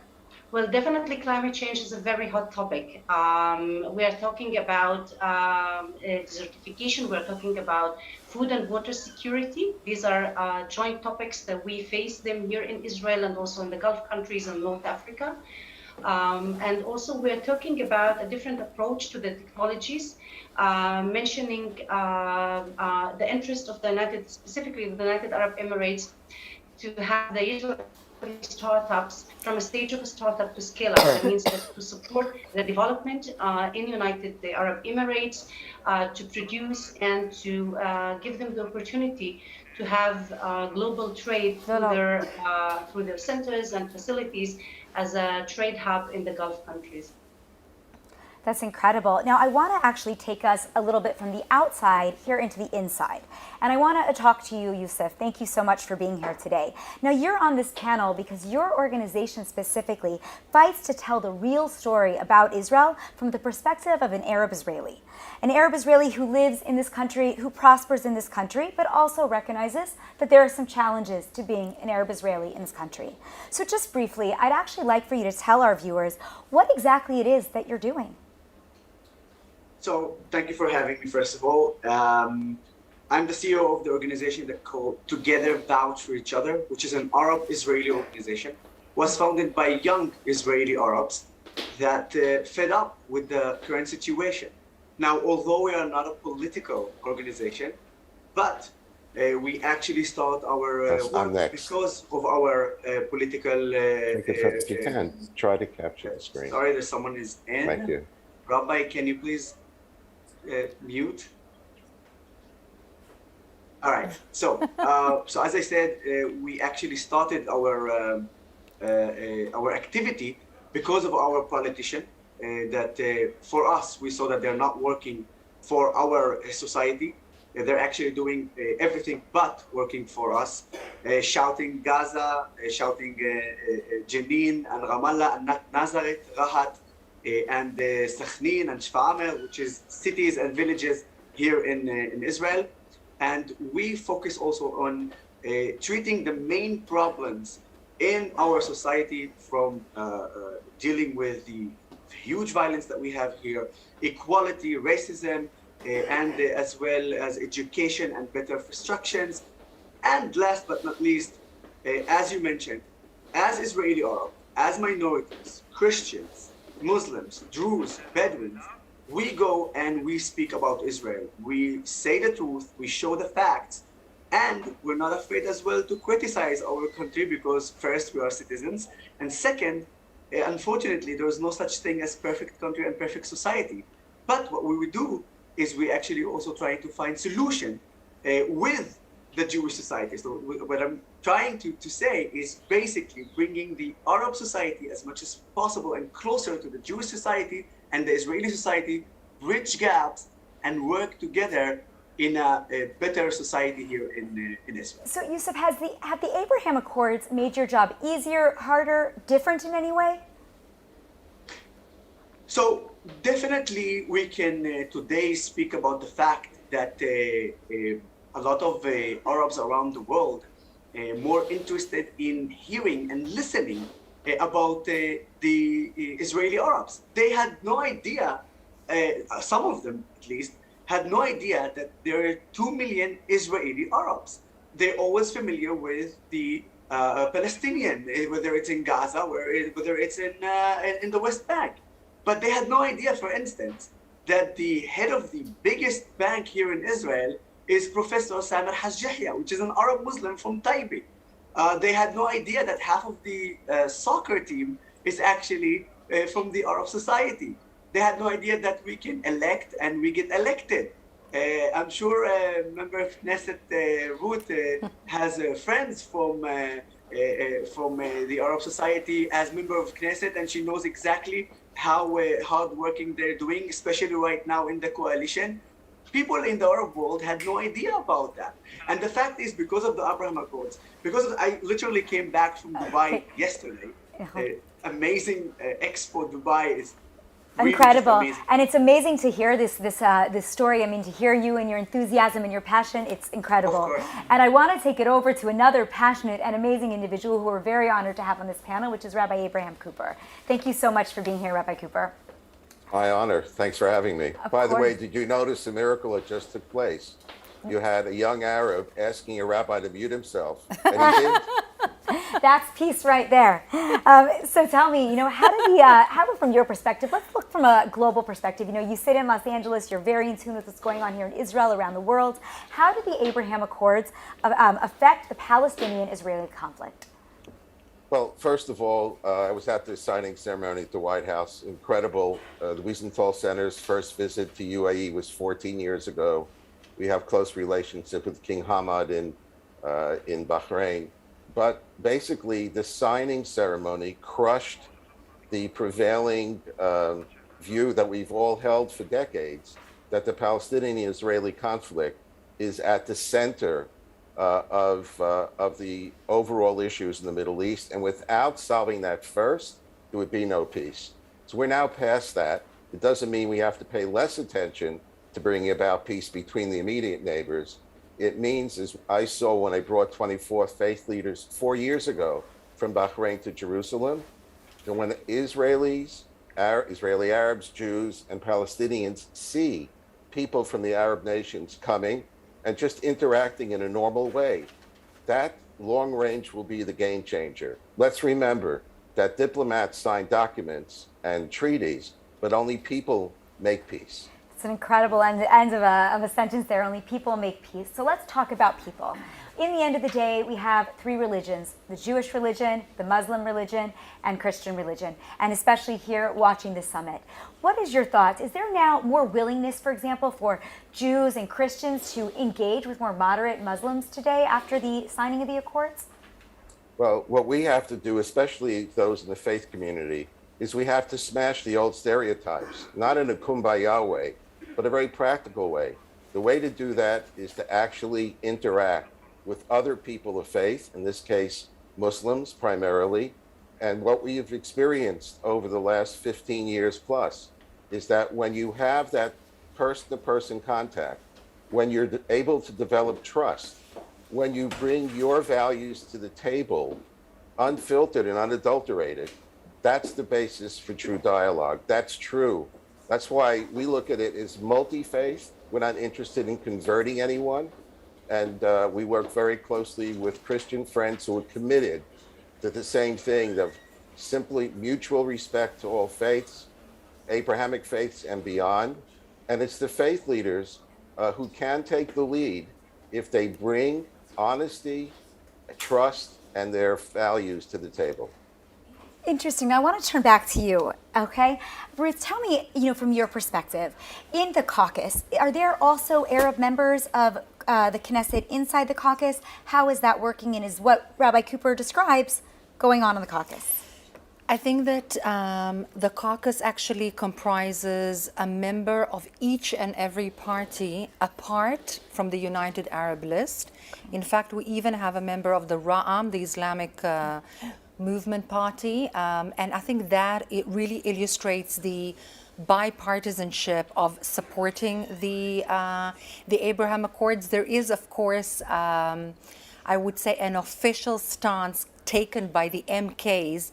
And my friend Yusuf here, I think, illustrated very well the perhaps difference, or I would even call it a chasm between the MKs, the Arab MKs, at least in the United Arab List, in the parliament, and a lot of the sentiment of the actual, usual, simple Arab citizen in Israel, longing to open up to the Arab world, to the music, to the culture, to the endless opportunities in terms of business, whereas the MKs say no way. They voted against the authorization and really the epitomization of this engagement in the Knesset.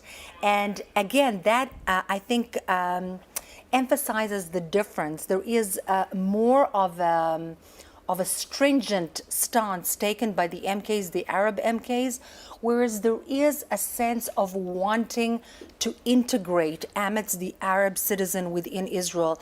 And I think that the Arab world is at least smelling, touching, opening up to what are the potential ways of cooperation.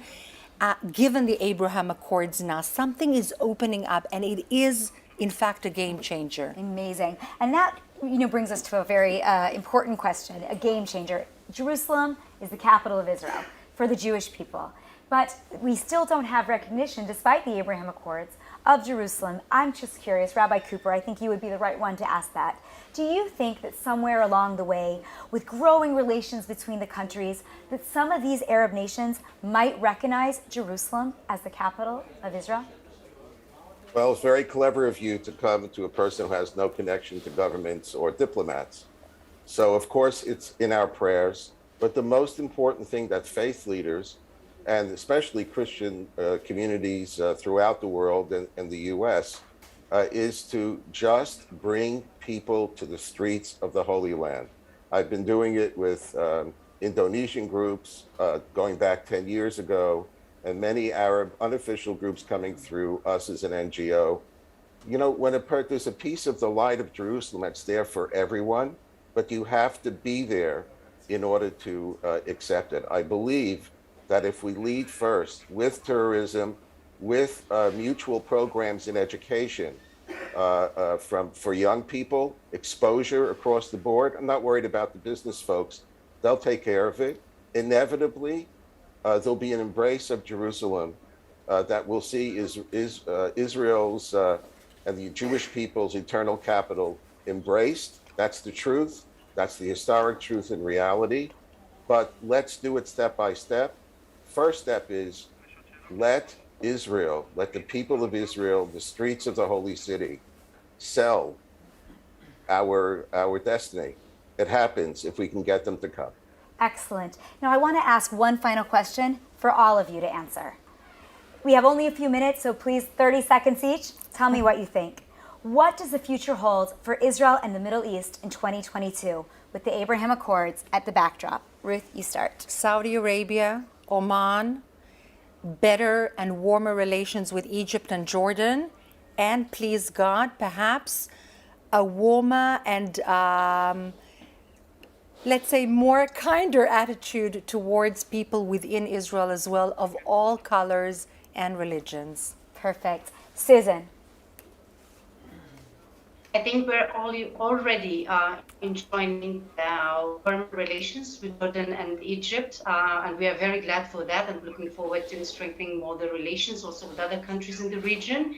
And definitely we see Israel as a strategic point of connectivity between the west to the east, following the Abraham Accords, of trade, of energy, of people-to-people ties, and business ties, mainly in facing the climate changes challenge that we are having these days, that everyone is agreeing that we must start working on that together. Excellent. Yusuf, really 30 seconds. What's your answer to the question?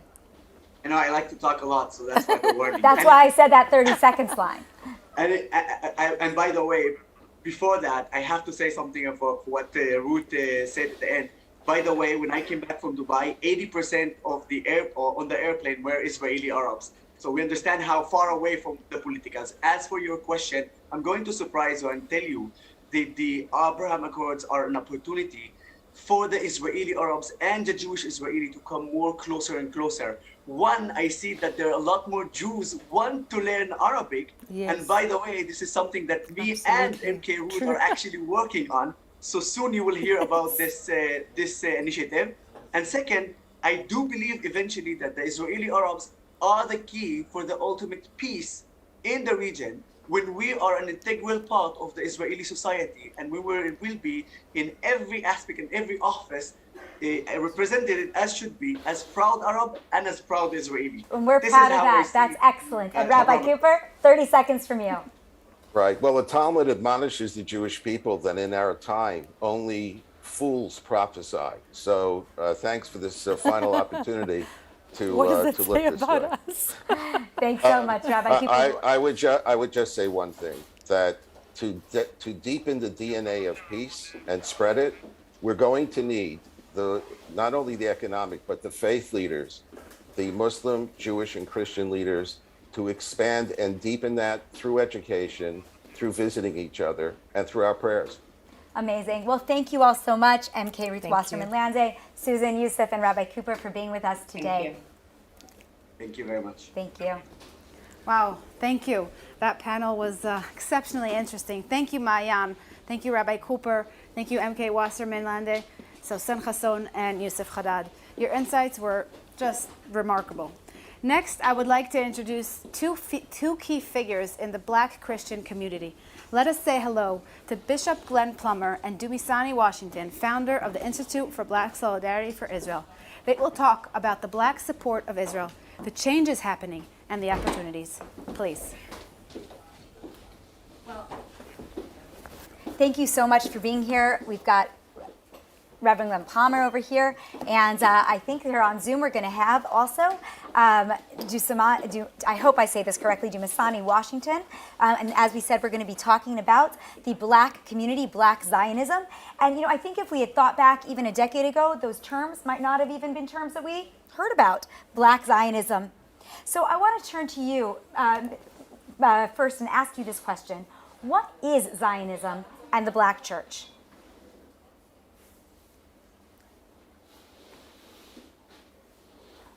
You know what, we're not able to hear you, so maybe I'm just going to flip over real quick to Bishop. You're actually on mute is what it is. If you don't mind just unmuting your microphone so we can hear you. Nope, we're still not able to. While you work on that technical issue, I'm going to turn over to Bishop Plummer over here, and then hopefully we'll work out the technical detail, and I'd love to ask you a few more questions. Okay. So Bishop Plummer, let's have you actually answer that question. What does it mean, Black Zionism? Well, I think Dr. Martin Luther King probably is the one who best defined it. And so this is not a new concept. I only mention him because that's 50 plus years ago. And Dr. King himself defined Zionism. And so it's an interesting story for me because I was in Ethiopia in the Israeli ambassador's office, in the Israeli embassy in Ethiopia. And I saw a book on his table. It's the story of Israel. And as I picked it up as we were chatting, and I opened it up, right at the beginning are statements about Zionism, statements about, former people, Mark Twain, some former presidents of the United States, and Dr. King. And so this is a State of Israel publication that they use Dr. King's definition, Martin Luther King's definition of Zionism. And let me just read it for you because Just real quickly. All right. How easy it should be to understand and support the right of the Jewish people to live in their ancient land of Israel. All men of goodwill exult in the fulfillment of God's promise that his people should return in joy to rebuild their plundered land. This is Zionism, nothing more and nothing less. And those are the words of Dr. Martin Luther King. So that's 50-some years ago, so this is not new. Amazing. Well, actually, it's interesting because I actually wanted to ask you, Mr. Washington, about that. Now, you've actually written that anti-Zionists attempt to twist the words of Dr. Martin Luther King, the words that he just read, in order to denounce the state of Israel. What does Dr. King have to say from your perspective, and how are people leveraging it for Israel and against it? Well, along with what Bishop Plummer had just quoted, Dr. King also has some tremendous quotes attributed to him, both the religious and the political aspect of Zionism. In other words, Israel's right to peace and security, and also the right for the Palestinians, Arab Palestinians, to live in security as well. As we often say in our organization, he just did not conflate the two and then blame the abuse of the Palestinians on the Israeli people. This was part of what was at the crux of, during that time, the civil rights movement. Dr. King, obviously the iconic civil rights leader, and the quote that was just read by Bishop Plummer, one of the quotes that I just alluded to was also in the 1960s, shortly before he was killed, when he said, "I see Israel, and never mind saying that it's one of the great outposts of democracy in the world, and a marvelous example of what can be done, how a desert land almost can be transformed into an oasis of brotherhood and democracy." He was asked this question specifically because of Israel's enemies attempting to twist ideology, attempting to redefine Zionism as an imperialist move. This is nothing new as well. It was burgeoning at the time, but of course, what we see here now is that same attempt to use Dr. King, either his likeness or use some of his civil rights speech against Israel when nothing could have been further from the truth. It's fascinating, but it's also fascinating in the sense that, on the one hand, Dr. Martin Luther King, you're saying he's bringing pro-Israel Zionism, supporting the Jewish people's right to the land of Israel, as well as the Palestinians' right to live in the land. But there's also a lot of controversy around the Black church and the way that it is approaching the state of Israel, namely that, you mentioned Ethiopia, that there is a lot of efforts, from what I understand and what I've read about, to convert Ethiopian Jews to Christianity. Bishop Plummer, tell me about that. Tell me about this network.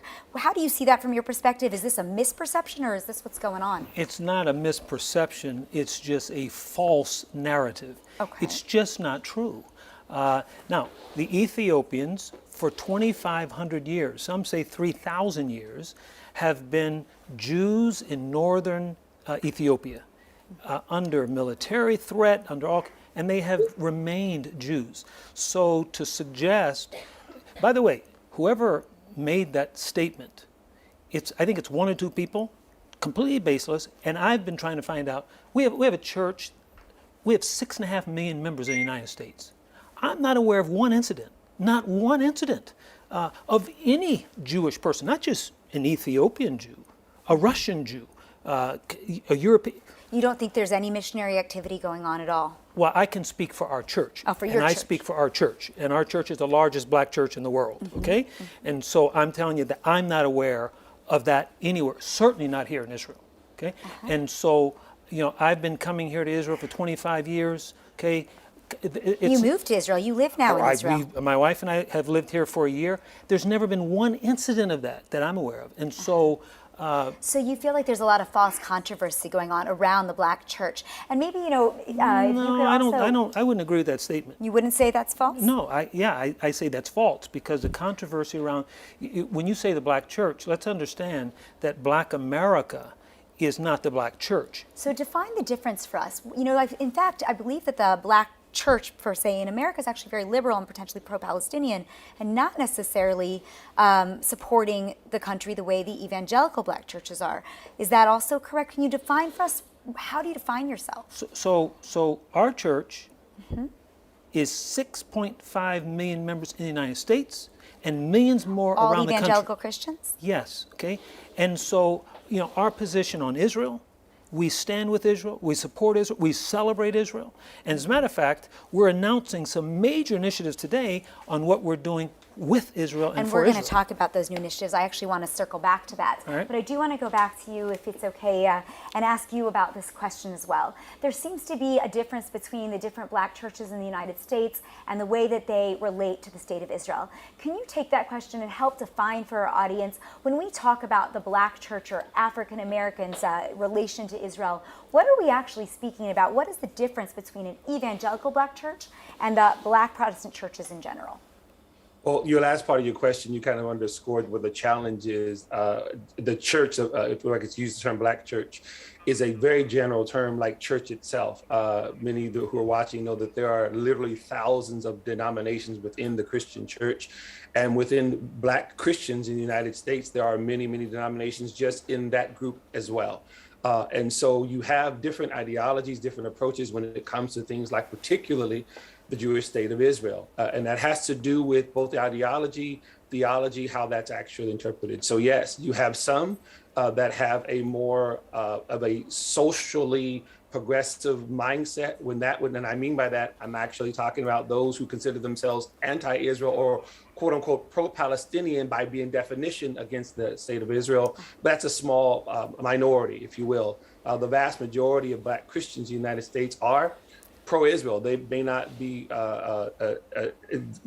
it's necessarily in terms of well versed in terms of all the details of all the political leanings. I mean, some are and some are not, but like that's not any different than most of the Christian denomination. Now, what I would lastly say is that what you have is a rich, deep legacy and history, which you pointed to when Dr. King was concerned because of, among many other things, the convergence of the civil rights movement and as Dr. King alluded to, the disproportionate help that came from the Jewish community. So you have a lot of that identification, and that's some of where that the connection where Israel and the Jewish black church is concerned. Fascinating. So, I need to actually close up with the two of you. So I want to ask just one last question to each of you, 30 seconds, a minute each to be able to tell us the answer. And it really comes down to what you're going to announce tonight. How can black Christians and Jews work together to support the state of Israel? Why don't you tell us what you're going to be doing in that efforts? We're building, let me tell you three quick things. Number one, we're building a world-class media institute here in Israel for young African Americans to come here and learn media for a 3-month period of time. Okay. Number two, we are joining together kings and bishops in South Africa to address the false claim that Israel is an apartheid state. And as in chess, bishops can make certain moves. Bishop Desmond Tutu was one of the bishops. We have to keep it short, so just give me the next point. I'm sorry. That's all right. Finally, tourism has been devastated. And so we are committed to increasing tourism here. We have 3 major events each year that we're going to be undertaking, bringing many African Americans here. But we're asking Israelis to a bridge goes 2 ways. And so we want, like Ambassador Gilad Erdan, our colleagues took him through a Black History tour not too long ago. I remember reading about that. Changed his life. And we want to see Israelis come to the United States, go through the Black History tour, and you will be then amazing know us. to have the 2-way tourism. Yes. Excellent. And we have 10 seconds left here. I just want to hear from you. Tell us, how are we going to work together, blacks and Jews, for the state of Israel? Among many other things, our organization has started an initiative called PEACE, Plan for Education, Advocacy, and Community Engagement, where we will bring young Black American and Africans who live in the States through a 16-week study course to Israel and also an African nation, and they will become peace ambassadors in cities throughout the United States over these next several years. Great. Well, thank you so much, both of you. I really appreciate it. It was fascinating to understand the nuance of the Black church. Thank you. Thank you, Glenn. Thank you, Dumisani. That was definitely a different perspective of how to look at the Black Christian support of Israel. And now we would like to show you a virtual tour of the Anu Museum. Join us to already 2 minutes to show you the history of the Jewish people and the culture, but connected also with the Christian people. Let's take a look. Hello and welcome to Anu, the Museum of the Jewish People in Tel Aviv. This is the largest museum of its kind in the world, with over 72,000 square feet of exhibition space, hundreds of original objects, over 50 specially produced films, and 25 state-of-the-art interactive display areas. Over 10 years in the making, we opened this March, and are eagerly awaiting the resumption of tourism so that visitors to Israel can enjoy this must-see destination. Our slogan is "You are part of the story," a message addressed to Jewish and non-Jewish visitors alike. Christian audiences will find the Jewish story as it intertwines with global culture and civilization. On the historical wing, we encounter the unique and ongoing story of the Jewish people, beginning in antiquity and extending to our day, the flourishing state of Israel and dynamic Jewish life throughout the world. We wanted to highlight a few areas that are of special interest to our Christian visitors. In our Foundations wing, we encounter Judeo-Christian tenets and their foundational role. The Bible and its underlying concepts of liberty and justice, as well as its ubiquity in our language, folklore, art, and culture. The Covenant, the Ten Commandments, the Sabbath. An area dedicated to Jewish languages familiarizes visitors with a dialect Jesus and the first Christians spoke, as well as Ladino, a hybrid of Hebrew and Spanish, which Jews spoke in medieval Spain, and some still speak today. The complex, often fraught relationship between Jews and Christians throughout European history is presented on our historical wing. The name of our museum, Anu, means we, us, in Hebrew. It is truly exciting to see that we feels more expanded than it ever has been. We can't wait for normal travel to resume and for the opportunity to host as many visitors as possible in our new museum.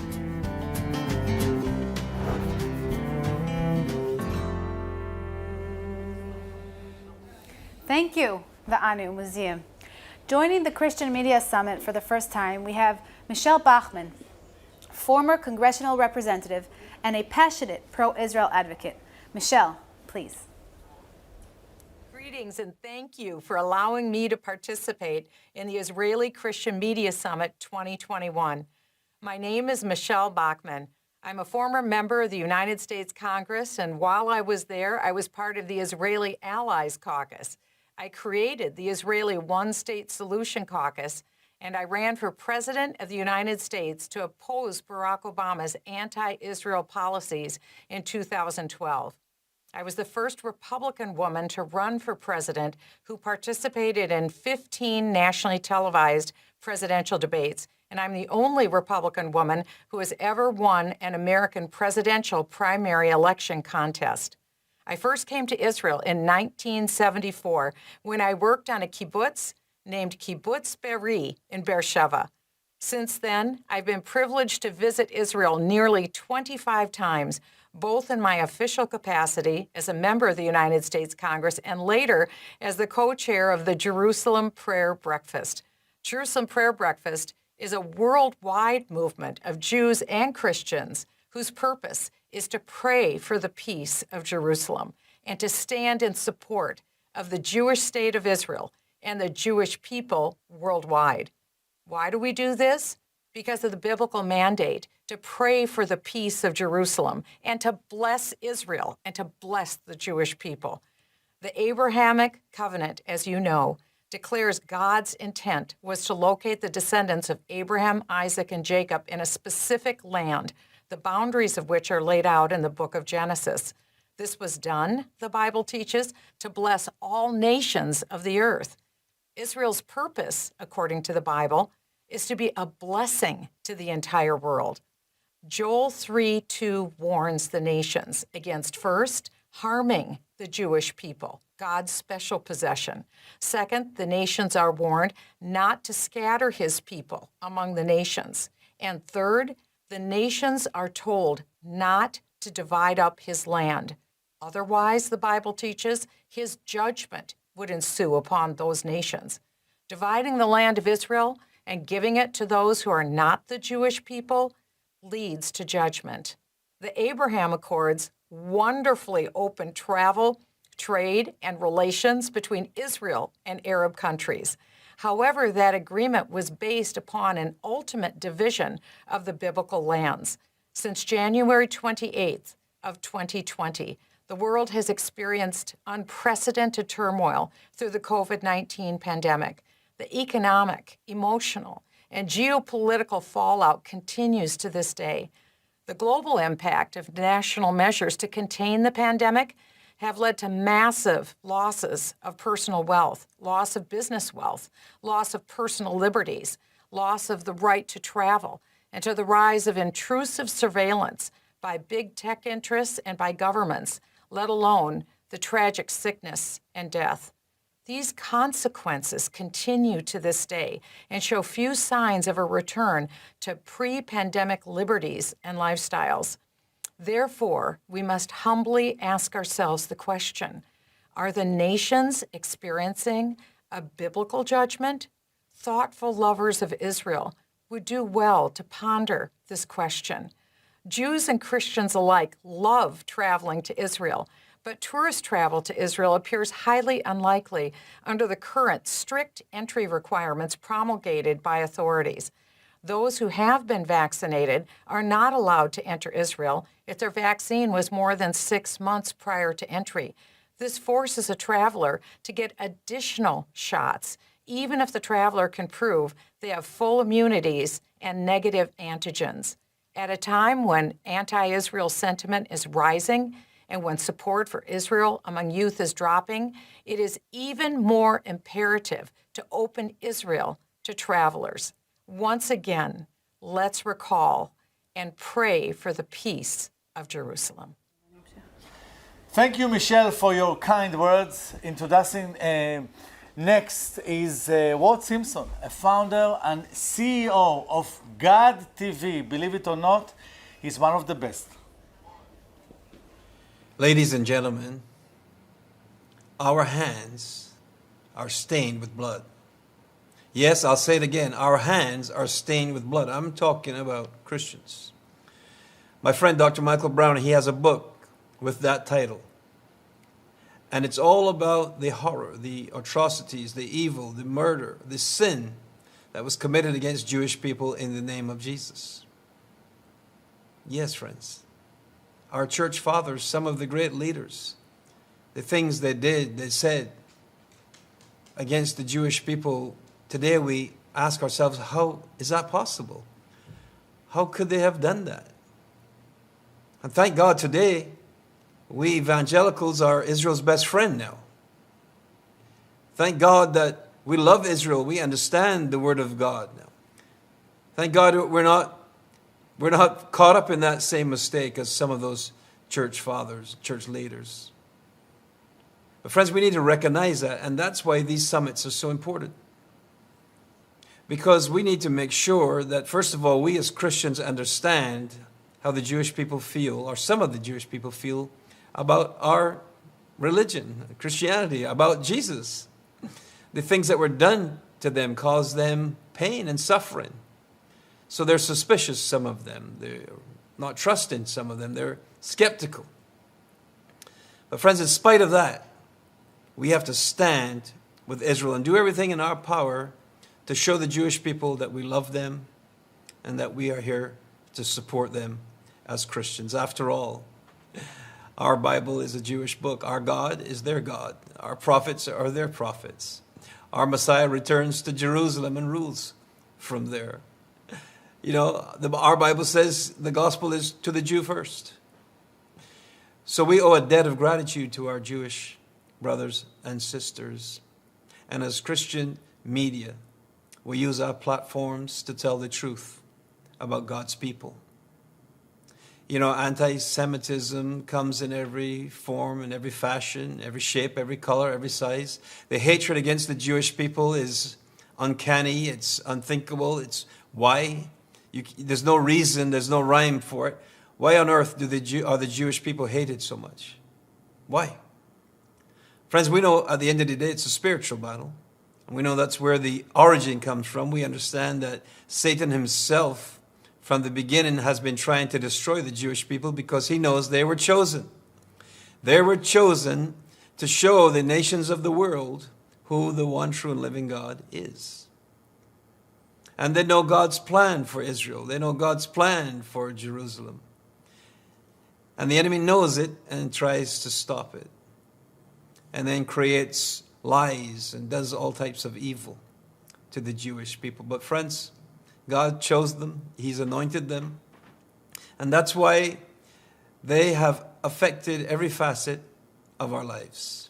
In every area of our lives, there's a Jewish man or a Jewish woman that God used to invent something or do something. It's amazing. Now, are the Jewish people perfect? No, no one is perfect. Do they have bad people and good people just like every other race? Yes. But one thing we do know, that God is for them, and God has a plan, and God has raised us up, Christian media, to be her defender, her champion, her watchman on her walls, her advocate. And whatever we do, we have to make sure that our Christian family understand the history, but also recognize it's not where we've come from that is as important as where we're going. So we need to leave behind without forgetting it, but move forward and do everything we can in our power to be a friend of God's people. You know, the book of James chapter 1 says to be a doer of the word and not a hearer only, deceiving our own selves. So we have to do work. And friend, I want to encourage you, those of my colleagues in Christian media, I want to encourage you that God's given you a sphere of influence. And we need to use that influence. We need to increase whatever we're doing. You know, Israel is an amazing place, amazing people. And the lies and the hatred that are spewed across the world, we need to combat it. We need to stand up for truth and stand up for God. And we need to stand together. Together we're stronger. And together we can make a difference. Together, friends, we can be Israel's champion. Let me read you a passage of scripture found in Jeremiah. It says here in Jeremiah chapter 31, this is what the Lord says. He who appoints the sun to shine by day, who decrees the moon and stars to shine by night, who stirs up the sea so that waves roar. The Lord Almighty is his name. Only if these decrees vanish from my sight, will Israel ever cease being a nation before me. That's a powerful passage of scripture. Very powerful, friends. God is her defender. He who never slumbers nor sleep. He watches over Israel. Praise the Lord. So let's go with God and let's stand with Israel and let's be her very best friend. To Nitzan, Ken, and the whole team there in Israel, God bless you. Thank you for putting this media summit on again. And hopefully we will be together next year in Jerusalem. God bless you and thank you. Thank you, Walt. Not hopefully, definitely we are going to meet you in Jerusalem next year. Our next speaker is Mike Evans, evangelical and influential and founder of the Friends of Zion Museum. Dr. Evans, please. I'm delighted that the theme for this year's Christian Media Summit is the Abraham Accord. I had the privilege of being one of the 25 founding faith leaders to deliver the evangelical vote that helped Donald Trump to win the election in 2016. The night before he won, I was here in Jerusalem with the chief rabbi of Moscow, in which he said to me, Donald Trump is going to win because of two reasons. Number one, because of the commandments in which he's honoring life. He was referring to Donald Trump, his willingness to stand with evangelicals against abortion. And the second thing he said to me was because of Genesis 12, the Abrahamic promise, I will bless them that bless thee and curse them that curse thee. He said to me, do you know what the scriptures reading is right now from the Haftorah? The Jews throughout the world are reading the story of Abraham, and it's the story of the blessing and the curses. Also, the Abraham Accord could not have succeeded without breaking through a major barrier, and that was the recognition of Jerusalem. When Donald Trump came to Jerusalem the first time, I put up 220 massive billboards that said, Trump is a friend of Zion, Trump will make Israel great. I had a high-level diplomat say to me, what did you do this for? Donald Trump is not going to recognize Jerusalem. I said to him, he may not do it today, but it's going to happen shortly. I'm sure of it. On December 6, 2017, President Donald Trump announced the United States recognition of Jerusalem as the capital of Israel, ordering the relocation of the U.S. Embassy in Jerusalem from Tel Aviv. We had an office in the White House, and I can name more than a dozen initiatives that we were a part of and accomplished on behalf of Israel, such as the recognition of the Golan Heights, the Taylor Force Act, and even the legislation that was passed against universities inciting anti-Semitism. I know the president gave me the pen that he signed the legislation with. These were astonishing times, and you evangelical broadcasters have played a major role in it. I presented the president with the Friends of Zion Award on December 11th in the White House, with a proclamation signed by all the Trump evangelical advisors. And I told the president at that time, I said, Mr. President, you're a master builder, and you've laid a foundation for success for the state of Israel that no one has ever done. And it's absolutely true. I want to tell you something and help you understand that in spite of all the opposition the president had, and he had opposition, that I met with a critical individual who I will not name, who did not really believe that the president was going to recognize Jerusalem. And I prayed with him and I said, you must go to the president and you must tell the president that if he'll do this, we evangelicals will have fire in our belly like you can't imagine. And it'll help him more than he's ever been helped. The individual went to the president and told him that. That was the leverage he used to get the president to recognize Jerusalem. As a matter of fact, the president allowed that individuals to try to persuade the cabinet how important it was.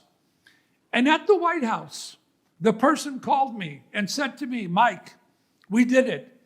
And I said to that individual, no, we didn't do it. God did it. Throughout history, the only word on the mouth of the Jews in the time of suffering was next year in Jerusalem, in the pogroms, in the Holocaust, Mr. President. And you, Mr. President, have answered their prayer today, the next year in Jerusalem. So you Christian broadcasters are very, very important. It's absolutely critical what you're doing because you see we're fighting media wars. Media gets Jews killed. The media of Germany cost the lives of millions of Jews. The media in the time of the pogroms got Jews killed. And so what you're doing, telling the truth, is so critically important. Jesus said, you shall know the truth, and the truth will set you free. We want to congratulate you, and I want to say to the broadcasters, keep up the good fight. You are winning this media war. Only the truth can set us free. God bless you, and shalom from Jerusalem. Thank you, Mike, for your ongoing support of Israel. And ladies and gentlemen, I would like to thank you. Take a look, Hadassah, there is dozens of journalists all over the world who are participating in our show. I can see a journalist from the Philippines, from Romania, from Japan. Shalom from Jerusalem. So nice to meet you, to see familiar faces all over the world. Shalom, shalom from Jerusalem. God sent you high. And one of our friends who are actually follow the Christian Media Summit from the beginning, he was one of the roots that give us the courage, is Ari Russell from Los Angeles. Hello, Ari. How you summarize the 5th Christian Summit?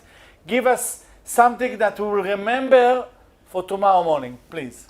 I'll give you some marching orders. Shalom Nitzan, shalom everyone. What an extraordinary gathering. This gospel of Jerusalem, the good news of Jerusalem. Some of us waited an entire year to be in Jerusalem, to be here today. Behold how pleasant, how good it is for brethren to sit together, to dwell together in unity. Former President Rivlin gave Israel and the world the following marching order. He actually called on the prophet Isaiah in 41:6, and who tells us we need to help each other physically, but we also need to encourage each other, to support each other. And this marching order now translates into action. Remember, the Christian Media Summit has made great strides. Remember this, 2017, the first Christian Media Summit. We raised an idea that there should be a liaison to the Christian world. I want to turn the table now. I want to suggest something completely different, an idea from the US contingency to the Christian Media Summit. And that is, we all went through a reboot. The reboot is the great pandemic. Let us now make not one liaison, let's make millions and millions and millions of special ambassadors to the Christian community. And how do we do that? You should be able to do that by designating every church that brings a group to Israel a special friend of Israel. Issue a plaque to that church. Every visitor, every Christian visitor who comes to Israel should get a certificate, a piece of paper designating her or him as a special ambassador to Israel. That way, we will have millions of new ambassadors. The Christian Media Summit indeed was a very good start. Now let's take it to the next level. Let's make the Israel Christian Network.